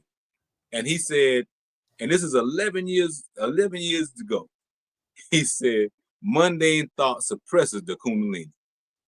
So all you motherfuckers, he talking about you said mundane thoughts? Your mundane thoughts, your worries, that mundane shit that you fuck with every day, it suppresses your Kundalini. So if you talking about your rent, you talking about my gas, you talking about shit in this first world problems, if you talking about that shit, your Kundalini is suppressed. You ain't got no activation on that shit. You ain't using no power. What portals you going through that you goddamn complaining with? What presence you at that you got Jack Dilly motherfucking squad? Okay. So I hear you. You know what I'm saying? I get it. But we're talking about an evolution of consciousness. We're talking about going from one state to another. Yes. We're talking about transmuting energy. When you transmute energy, it does not stay the same. So you can't tell me about some shit you transmute and still talking about the shit that happened 5 years ago. What the fuck we talking about? Not a damn thing, because you're still stuck on the stuff in the past. Okay, well, Kundalini rising. Woohoo! Yo, with all due respect, no disrespect, I want to slap shit out of you right now. I want to slap the shit out of myself right now. Like, thank you. You brought a lot into oh God, is that the right word? Sure, perspective is a good perspective. Okay, I was about to say, perspective is what I was about to say. Perception. I was about to say perception, but yeah, even better. That's a good perception. Yeah, either or. Now you want to get to the place of conception. You want to get to the place where you're originating that. Yes. Yeah, you want to get to the place of. You want to be at the cause. All right. The same thing for the thought. We are at almost an hour and a half. You know how I like to do. The first hour we get into like knowledge and everything. The last hour we have a conversation. So with that, we flow into a conversation, my guy. The when you how you just spoke about the conception, that right there is the beginning. So are you saying that we need to revert ourselves back to the beginning of where we originally were to understand the true things of what it is currently? I know that sounds confusing. No, that's not really confusing at all. It kind of goes in line with understanding the conceptual of being primordial, with being something that's divine. Yes. So when you can go back to the concept of being divine, then allowing these energies to take place and evolve at this particular time in your life will be okay. It will be something natural because now you're going back to your divine state. If you don't have the concept of being divine from the beginning, and you're dealing with humanity looking to compare what divinity or spirituality is, you're going to have a very difficult time dealing with the Kundalini. Very difficult. Okay. Now again, I've said it multiple times throughout this episode. I have not gone through Kundalini. I'm not gonna lie, that's something that I want to. Yes, you have. You are going through one right now. You cannot stop a Kundalini awakening, bro. Listen, but I mean, you remember, fully experience the Kundalini. That's all right. You're experiencing it as you stated. Fuck that. You're experiencing it as your own time. Remember in the video, they said that even Earth itself has a Kundalini awakening, right? True. Okay. Yes. So we're inside of that right now. You cannot not be having a Kundalini awakening right now. The fact that we're actually having this conversation right now tells me that you're having a Kundalini awakening. You're looking to understand how to use that in your own enhancement of your life. That's why you're having a conversation. So would that be the difference between stupid and ignorant? Ignorant meaning that, because I mean, if you think about it, I mean, so are you saying that anybody who wants to know more about the topic at hand is going through a Kundalini awakening? Sure. Hell yeah. So that is equivalent to ignorant and stupid, because stupidity is you don't know but you don't want to know. Ignorance is you don't know but you're willing to learn. Anybody who's willing to learn is going to ask those questions and try and seek that additional knowledge. But we know we coming out of age of ignorance. That's what I'm saying. If you don't know where you are right now, we're in a new age, right? Yes. We had an age of belief. Now we're in the age of knowing. It's a different conception. Age of belief, age of knowing. Okay. Know thyself. That's what they say we're in right now. Know thyself. Seek thyself first. Don't tell me your philosophies. Don't tell me your beliefs. Tell me what the fuck you know. Yes. So yes, you are having a Kundalini awakening, whether you believe it or not. You may not understand the level. I hate you in the most positive way. I mean, like, true talking no lie, like I just want to hug you right now. Like true, like I got work in a few hours, but when I get off work tomorrow, I don't work tomorrow, so just let you know. I'm gonna call you and be like, "What you doing?" You be like, "Oh, nothing." I'm like, "All right, bet. Can I pop up just so that way you know not to shoot me when I pop up, okay?" Hey, listen, I'm having a studio session tomorrow from about 2 to around about 5. But I get off at like 6 in the morning. I've made it my mission to where when they come in at 6, I'm gone. I'm not staying any longer. Yeah, well, just call me whenever you wake up tomorrow. Just call me, and we. I'm not going to sleep, my guy. You know what shift I work. But yes, I'm gonna hit you up. I'm gonna shoot you a text and be like, "Hey, you awake?" So when you respond, be like, "I'm awake." I'm like, "All right, bet. I'm gonna pop up." Just so when I say I'm gonna pop up, that lets you know when you see a car roll up, don't come out with no ARs or nothing ready to fire. Okay, this ain't St. Louis, my guy. Nobody's trying to jock you. Okay, I'm not trying to attack you. I won't do you. I'm coming to steal a hug. That's the only teeth that I'm trying to be. I'm stealing a hug, and I'm gonna be like, "Yo, thank you." And after that, I'm gonna go ahead and go my way and go back home. All right. Hey, I don't want to mess around and be unalived by trying to steal a loving hug. Man. Okay? I'm not that bad. Don't even do me like that. Anymore. Well, you know, there's right here, right now, we have the right to bear arms. We have the right to carry arms. I'm a firm believer of the right to bear arms, and I'm a firm believer of a right to carry. So I carry every day, and I damn sure got some arms up in Hey, cuz all I gotta say is this is my rifle, this is my gun, this is for fighting, and this is for fun. Let me stop. No, I got a different gun. That gun is different. That gun is different. When I spray with that goddamn gun, I got everybody kids. got a fucking 50 cal for a fucking gun, all right? I'm rolling with a 22. Leave me alone. Okay, I'm not even commenting on that right there.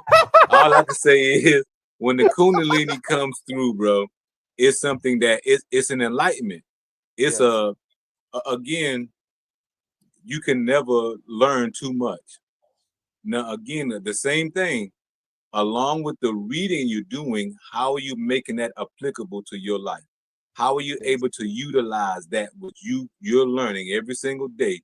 How can it be the very nature? How can you allow that to become the very nature of you? And that's going back to your divine state. And that right there is something I'm working on, because like with the months that I've been in school recently, I had to understand exactly how I learn.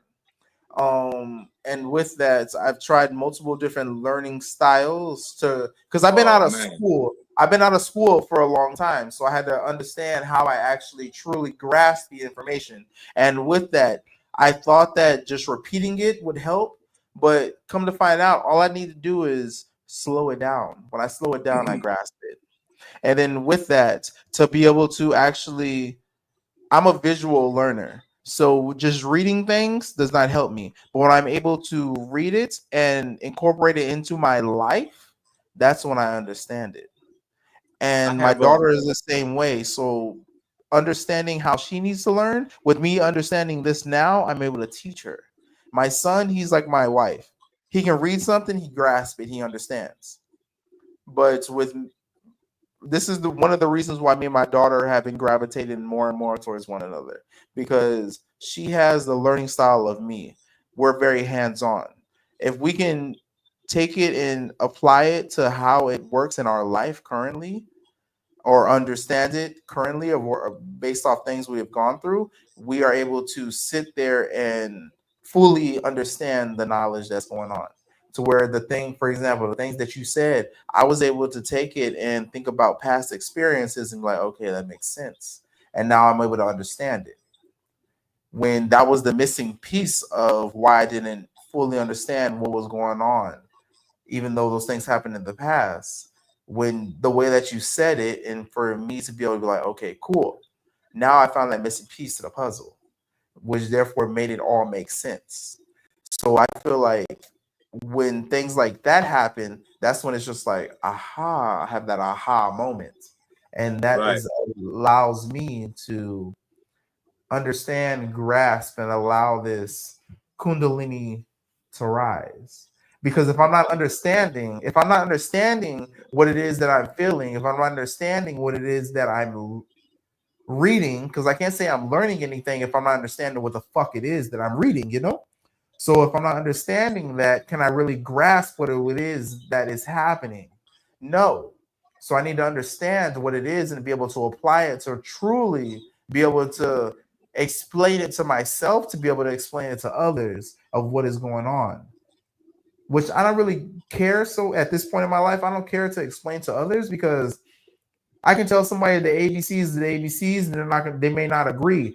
So they might call me crazy. But I know what the fuck I believe, and you might believe something else. I don't give a fuck. My reality is my reality. Yours is yours. But what I'm dealing with is what I am dealing with. And I know what I'm dealing with. So I'm going to handle my life accordingly. And with that, it's gonna make me a better person. Based off of I don't have this book available right now. I think it's in the other room, but it's a book that talks about how to learn quickly, and it gives you an examination in the beginning, and it tells you the different ways that you learn. So then you can really read and understand the ways that you really learn. Like when I got this book, probably maybe about 10, 12 years ago. That's when I really learned how I learned, because I didn't know how to learn. 10, 12 so a lot of times people have a difficulty learning. Yeah, a lot of times people got a difficulty learning because Someone told you how to learn, but you don't know how yourself. That is how called you the educational system. Yeah, that's fine. But again, there are tools out here that will allow you, the individual, to understand Yes. how they learn at maximum capacity, where it cuts the fucking bullshit out that, oh, I'm learning this, and you're following a fucking concept of somebody giving to you that don't fit your way you evolve. Mm. So that's what I'm talking about, how to learn quickly. And I'll send you the name of the book tonight. I just don't have it right here in front of me. My daughter, we was talking about it last night. Hey, you She was good? talking about it, how it changed. When you send it to me, I'm gonna add it to the rest of the links that I have for this podcast episode, for all the links that I have for this definitely, episode. man. So I mean, Definitely. when it should pop, the link should pop up on your platform as well, because I posted them in there. I'm gonna post them in there as well, so that way you have it. I'll send it to you also, so you can go ahead and add it into yours also. Because I'm like, hold on 1 second. Give me 1 second. Give me 1 second. Let me walk around here 1 second, one quick. Give me 1 second. So I mean, today we were covering the Kundalini rising. In the Kundalini rising, we end up covering 3 different videos that were speaking about what the Kundalini is. The Kundalini rising from the root chakra all the way up to the crown chakra. The different yoga poses that you can go through to actually attain that. How some individuals think that they can find a quick, fast way to go from where they are now to rising that Kundalini, and how what the effects are from rising the Kundalini prematurely. A lot of individuals hear of Kundalini, and in this time frame that we are in currently, to where spirituality is a big fad, a lot of individuals do not think about the repercussions of what it is. A lot of people are like, oh, I'm spiritual, but they don't think about doing the work when it comes down to actually raising their frequency, raising their frequency, and attaining the things that they are seeking. They want to the time that we are living in is a time to where everybody wants it now. They're not seeking to do the work that it takes to do things the proper way. Everybody wants a get rich fast scheme. And in this day and age, they're trying to find ways to exactly do that, which is leading to a lot of people in a psychosis, as we will say it in this day and age. Now, Impossible has a book. Shine it back up. How to Learn Anything Quickly. You motherfucker, exactly what I was just talking about. You just popped up a book that's the exact opposite of what I was speaking about. So in here, it also, I'm talking about not trying to learn things quickly, not trying to be immediate. And you're like, you pop up a book, How to Learn Anything Quickly. listen, this breaks down how to superlink to understand the left and right hemisphere and how you bring them together. We're talking about the visual left brain, the auditorial, the tactical, the kinetic, and it's going left and right brain. And it talks about the superlink. You'll take an examination in the very beginning, and it talks about that superlink. So then that way you can actually read what it is and how it is that you interpret information and how to utilize it for yourself quicker and faster. All right. That makes a lot more sense. Because I'm like, everybody has their own learning style. So I mean, when it comes down to a book like that, that can actually help you understand. Especially for my kids, my grandkids, my kids and my grandkids, bro. It did everything for me. Because I'm gonna tell you this one story. My granddaughter now is 14. When I first read the book and I was actually starting to say something to her, she was probably about maybe 4 years old. She would never really look at you. Yeah. She would kind of look down. And then as she grew older, I came back to the book and I read it again. And I was like, oh, snap. She has more of a kinetic, because she twiddle things in her hand while you talking to her. So she'll be there while you talking to her. She twiddling. You think she ain't paying you no attention, but she hear you word for word. Yeah. She can tell you everything you say. But I had the complex that when you talking to somebody that look me in my eye, look me in my eye when I talk to you. You disrespect me by not looking me in my eye. But that wasn't her ability to really hear and understand. To look me in my eye, she couldn't hear me fully because she's paying too much attention looking at me. So when she was in her natural way of how she interpreted information, she was able to say, okay. And I said, oh, now I understand the twirling of the fingers, the twirling of the what I thought she was doing, I ain't paying me no attention. It's actually how she was actually listening. So that's one of the things that I learned from that book. Hey, bro, do me a favor. Send me the name of that book and the author so I can look it up and get a link for it to go ahead and attach to the show notes. The name of the book, I want you to type it to me so I can actually find a link for it. All right.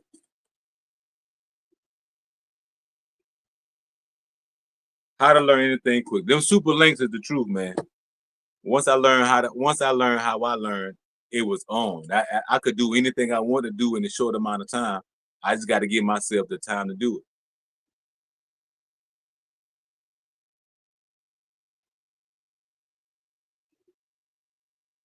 And I guess he's not there right now, so I'm gonna talk on about this Kundalini that study popping off. My bad. I'm sorry, I had it muted. I was talking this whole time. I was trying to say, I was like, send me the title. Okay, I'll do that. When you said, I guess he ain't here. I was like, nigga, I've been talking this whole time. What the fuck you mean? Anyway, I ain't hear nothing. I got nothing. But yeah, I'll send that over to you.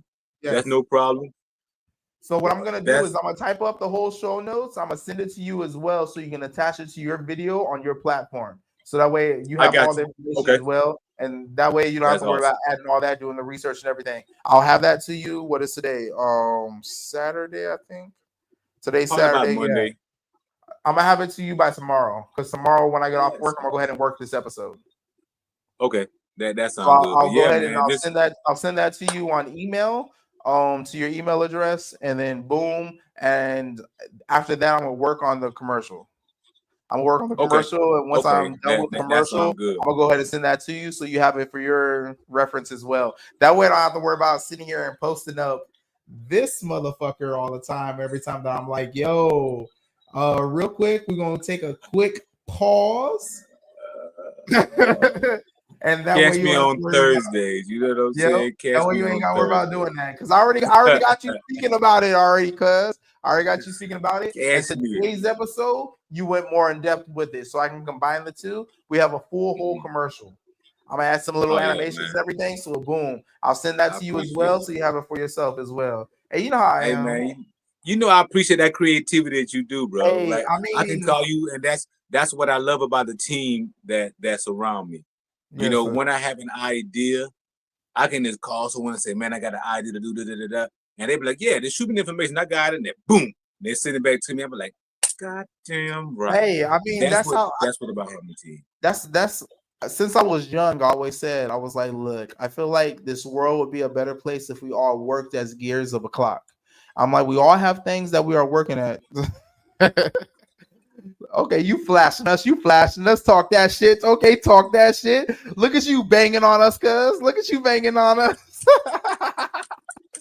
But no, like true talk, since I was small, I was like, yo, if we all were to sit here, if we all operated as gears of a clock, we all would be able to elevate higher than where we are currently, because we all have ideas. And if we were to sit here, I mean, the Rothschilds said that they want a nation of workers, not a nation of thinkers. So with all of us being workers right now, we're not able to actually sit here and imagine and think about the things that we want to do, to be able to actually sit in what it is that we are proficient in, our dreams, our goals, aspirations.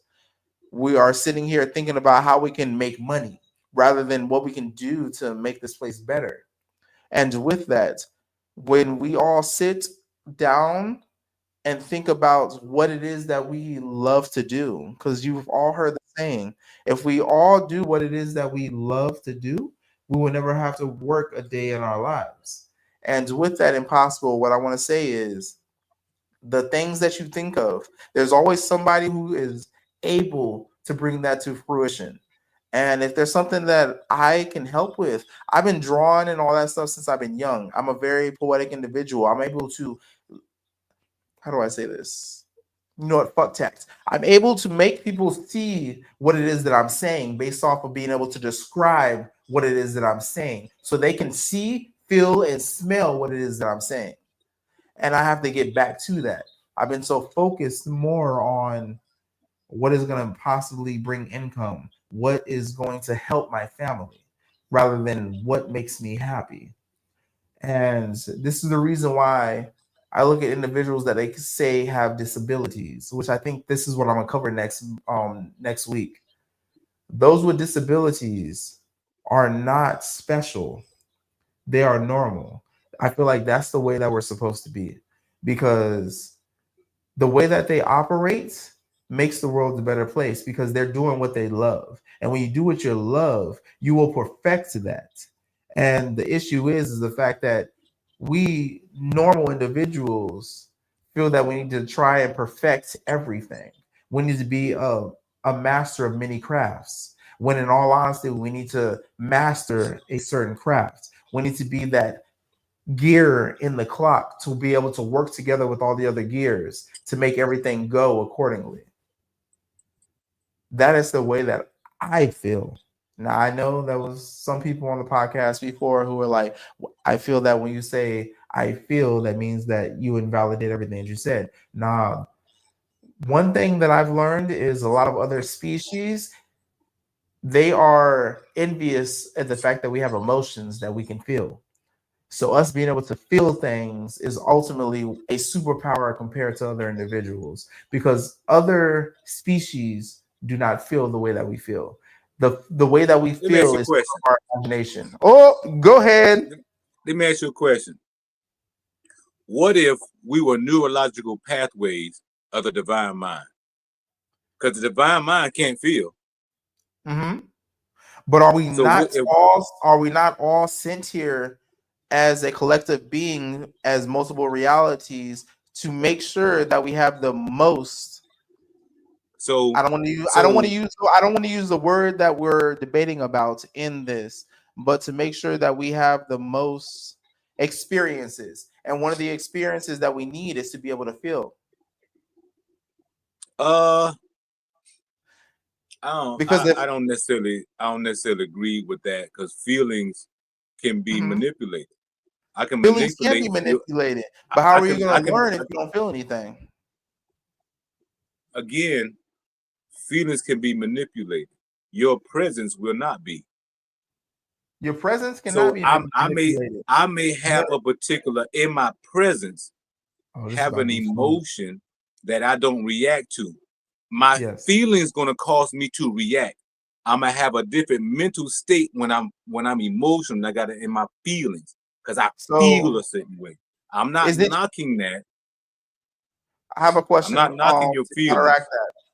Is it the feelings that are making you feel that way, or your emotions that are making you feel that way? It's the thought and the image that goes along with the feeling. You don't have a feeling without a thought and image. It doesn't exist. That thought and images causes the emotion, right? Yeah. Because you're going to defining the feeling.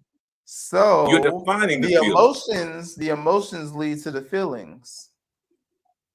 Or does a feeling lead to the emotions? It don't matter if you call the kettle black. I don't give a fuck which way you put it. Yeah. You still dealing with feelings. And most of your feelings lie to you. If 90% of your feelings lie to you. If you're not aware of the feelings that you have, which is the reason why we have boundaries, right?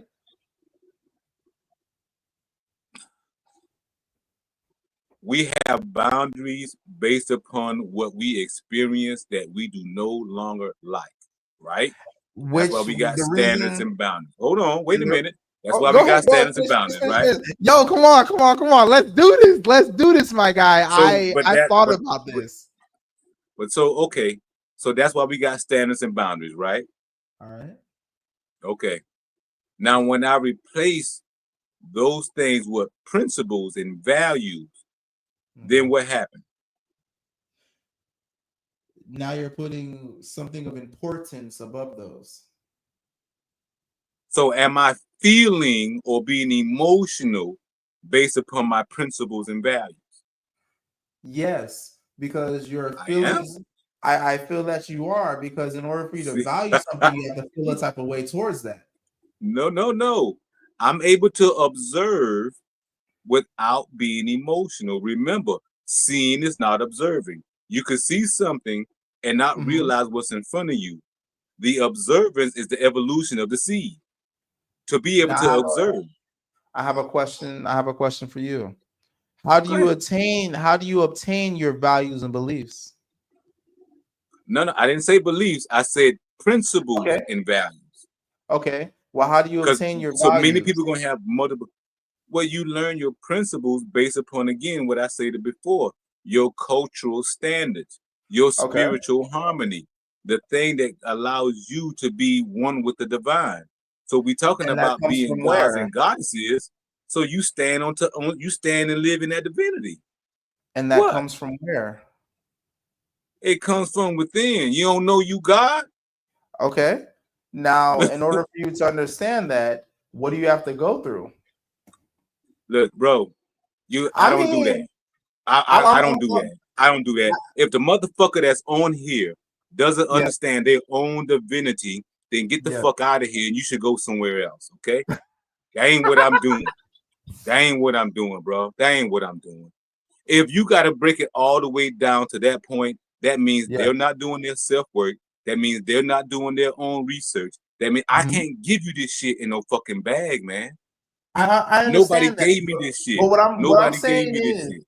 what I'm saying is, in order for a person to reach that point, they have to deal with those emotions and things like that. Because it's not like somebody just Go wakes up and goes, "Oh learn shit, I meditation. am God." Whoop de woo. They Learn have gone through a meditation. lot of different things. They have gone through a lot Well, of emotions there's to understand. Because you think about it, we're living in America where they're pushed on for a lot of different religions and all these different things, to where they have to actually sit there and understand, like, okay, a lot of come back, individuals who have found that they were God are come back. individuals who have gone through. I'm working my way there. I'm working my way there. Hear me out. Hear me out.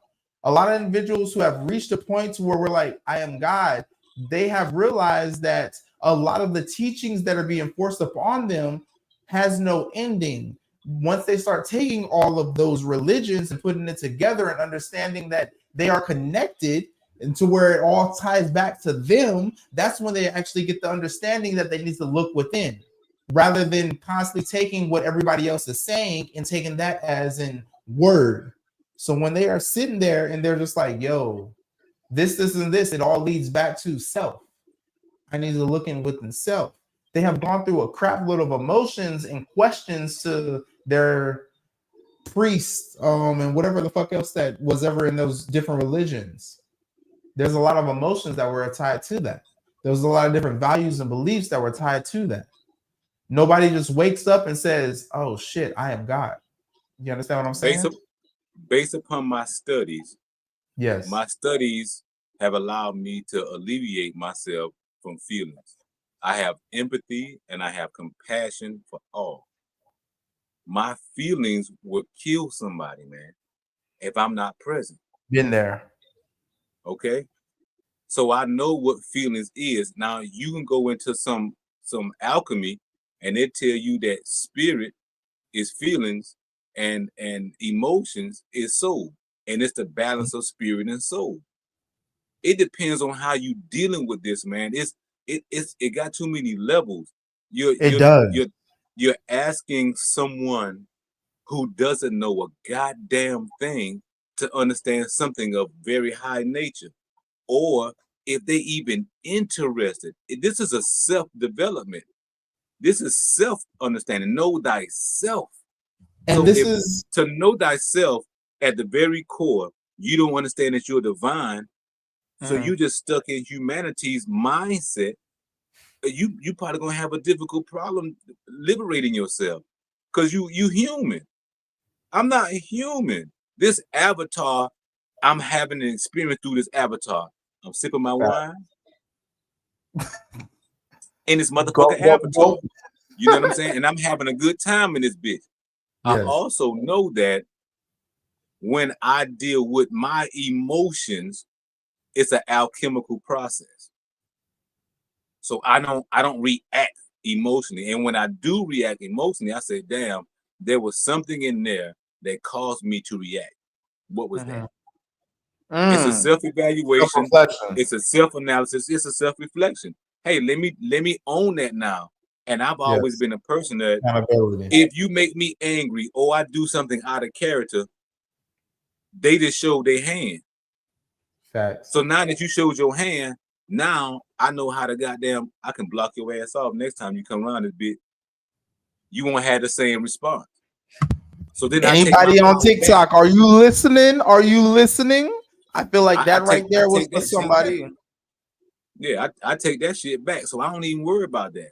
So it just, when we dealing with feelings and emotions, man, we have to understand most people are coming from a very personalized, traumatic definition. They're not coming from a spiritual enlightenment where it took years to deal with stuff. Taking off those masks, shedding your skin. That's why the snake shed its skin. They tell you through the myth and through the symbology what all of these things mean. It's up to the individual whether they want to take that journey or not.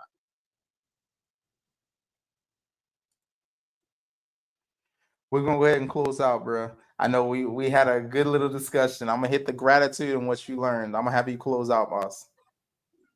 I mean, gratitude is always, thank you for inviting me to this platform, man. It's always been an honor. Since the very first time I came upon here, you have shown me nothing but love, and I'm greatly, greatly appreciative to you. And so, first of all, that gratitude goes out to you. Shout out to you. Downly appreciate you 110%. What I learned is simply that people should not be playing with spiritual nature. Either you're going to live a spiritual life or get the fuck on. This is not something that you play with. This is not a game. Either you're going to live in a divine state and take back your divinity, because that's where we are right now. We're in a place right now where you're taking back your own divine. You're coming back into a level of consciousness that you forgot, but now you remember. Shit don't feel right. It shouldn't feel right. It should throw you off a little bit. You say, man, what the hell is going on? Something ain't right. And you searching for that thing that's not right. Let it take you 3, 4, 5, 6, 7 years. Find that thing. It took me that long. So what I learned, as I am grateful once again, not what I learned, just grateful, man, that I took the journey 15 years ago. What if I had not took the journey? What if I have not took the time when all my friends were going to the clubs on Friday and Saturday nights? I was at home reading and studying. I was home contemplating symbols, which I still contemplate symbols right now to the day. I just set up a new symbol right now that I had my granddaughter draw for me. I said, this is a symbol right here. I want you to draw for me. She said, why? I said, I want you to draw it. See, she didn't understand I was using her feminine energy at such innocence to create this particular symbol. Woo-hoo! So I'm using the divine feminine energy and all her creativeness. And she said, Papa, how you want me to do it? I said, baby, let your creativity do what it does. So I'm grateful for that. And that's what I'm most grateful for, is for the evolution, for the journey itself. I've learned too much to put into damn words what I've learned, because you talking 15 years and still going. So I appreciate you 110%, brother, for what you bring. Thank you for sharing this information with the Kundalini, because like I said, a lot of people have a fad and trend about it. Yes. This energy is very, very powerful. Like that last yogi said, if you are not ready for this energy and you like this and you turn that motherfucker on, it's like surges of electrical energy shooting up and down the spine. So it passes through the gut, the heart, the throat, up into the mind. All those organs, all of those things, if your organs are not ready for that type of electrical charge and you'll continuously go that up, you may get to the heart and have a heartache. You don't know what the hell to do. Just start crying profusely. You don't know what the fuck going on. That it may hit you like that. When my throat chakra opened, Guess what? I didn't talk for 2 weeks. Mm. And I had to go around with a pen and pad when I wanted shit at the store. I had to write the shit down and give to people. That was how I said,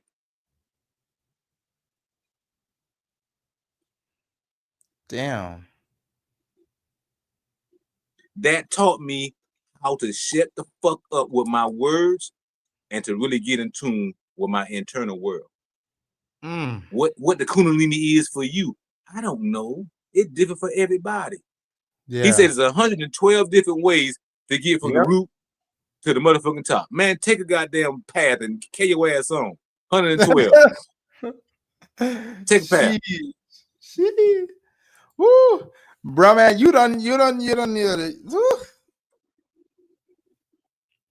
I feel like all I can really talk about is gratitude at this point, because I'm like, you don't That's all cover I got. everything that can be learned. So like, cheese and bread. I am thankful for you jumping on. I was prepared to do this episode by myself. I was gonna have it be a 30-minute episode for just me. And my guy, like, you popped in and was like, hey, what's good? I was like, oh shit. And here we are 2 hours later.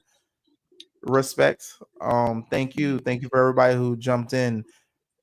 I am thankful for where this platform is going. And I'm not, as I say all the time, I'm like, I'm not seeking for this platform to be like something that I monetize off of. I just want to reach those that need to be reached, those that need to hear the message that we're passing, those who are seeking the knowledge on many different levels, many different aspects, and to be able to give it to them. I'm not here to gain money. I'm never gonna ask anything of y'all, never money or anything monetary wise. I just want to make sure that we can build a community to where we all are learning, growing, and elevating together. Because I know, as y'all heard me say, I am not the wisest. I am not a guru. I'm not a master in any aspect. I am learning as well. I am constantly seeking to grow every day. Every day I strive to be at least 1% greater than I was the day prior. I live my life by 3 daily lessons. Every day I strive to bring a smile to somebody's face. I strive to influence somebody on a positive level, and every day I strive to learn something new. For if you don't learn something new, you are being complacent, and I refuse to be complacent. And with that, I plan, with me influencing somebody on a positive level, I want to teach them something new as well, as I'm growing every day. So thank you to everybody who is subscribing, everybody who is jumping in. All I ask is that leave some comments. I want to know what we can do, what I can do better, what we can do better, and how we can better help y'all to get you to where it is that you are seeking to go. And with that, it might be with the individuals I have on here, it might allow me to grow, allow me to grow as well. I have multiple different individuals with knowledge on many different topics. And with that, like I said, I'm growing constantly. I learned today that the Kundalini is different with everybody. So the things that may have transpired with somebody else may not transpire with me. For I may have learned or gone through certain things that they have gone through later on in their life. I may have gone through earlier in my life, to where it does not affect me as it did with them. The way that it moves up, there are certain aspects and what's the word I'm looking for? Not techniques. There are different aspects and different, I guess I can say, Techniques regulation. is good. Techniques said is what? good. Techniques. Techniques Okay. is good. Mhm. Techniques that will allow you to reach the Kundalini, allow the Kundalini to rise. But with it, it is a constant. It is a constant maneuver. It's a constant battle with yourself. It is something that needs to be, that you need to. Whoo! No battle. Everything's going through my head so fast. I'm trying to like get it out, and it's just like, yo, it is something that you need to work on a day-to-day basis. It's not something that you can do here and there. It's something that needs to be consistent. There we go. Got you. It's something that needs to be consistent, that you need to flow with. I don't know why flow was the word. Something that you need to flow with. Something that needs to become a part of you. Not something that you can talk about, speak about, or just practice from time to time or show somebody. It's something that you need to make a part of your life. For if it's not as if, God dang, am I channeling right now? All right, hold on. If it is not something that is a part of your life, it is something that you are abandoning as soon as you think of it. If it is something that you are not practicing religiously as in on a day to day, you need to breathe it. You need to want it as bad as you need oxygen to live. Wow. Then you are not fulfilling the things that you're saying that it is that you are trying to achieve. Facts. Shit. I need to write that down. I'm gonna have to go back and listen to this and write that down. This rewind. I tell you, I can't. You tell me say it again, man. I'm in that moment. Sometimes I don't know. Yeah, I'm like I can't. I can't. I'm gonna have to go back and listen to this again because after I said it, I was like, bro, I felt it in me. I felt that warm feeling. I was like, bro, I need to go listen to that again because I don't even know. It's rising. It's rising. Shut the fuck up.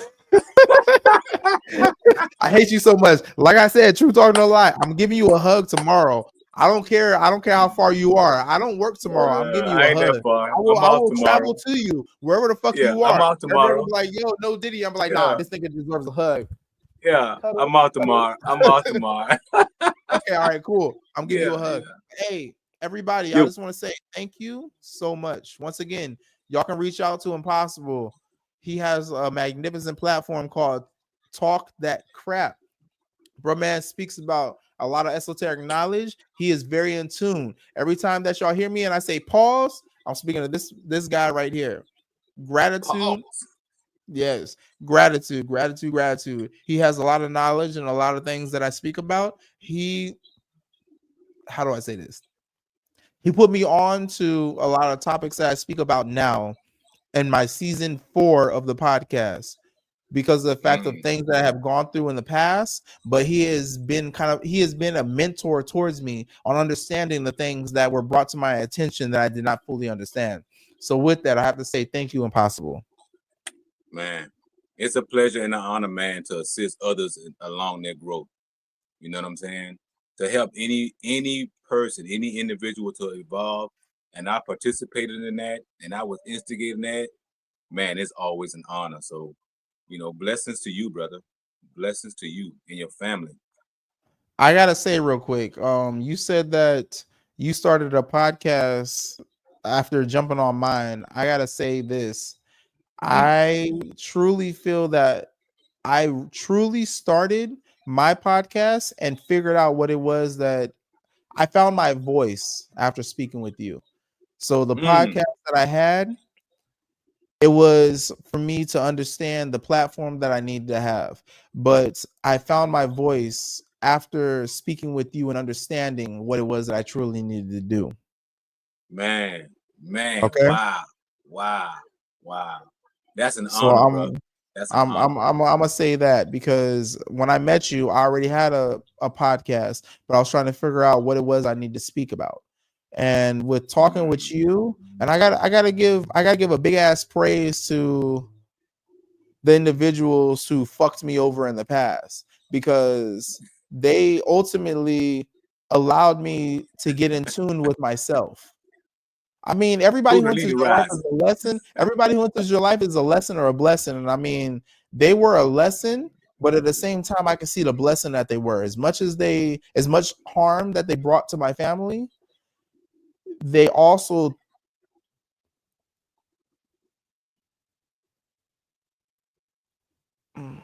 I needed to meet them to understand where I needed to be in life. To understand. Hold on. I needed to meet them to understand where I need to be in life, to understand exactly what the purpose was that I needed to contribute to this world, to bring the light to the individuals who are going to receive this in a later aspect, whether that is now or whether that is later.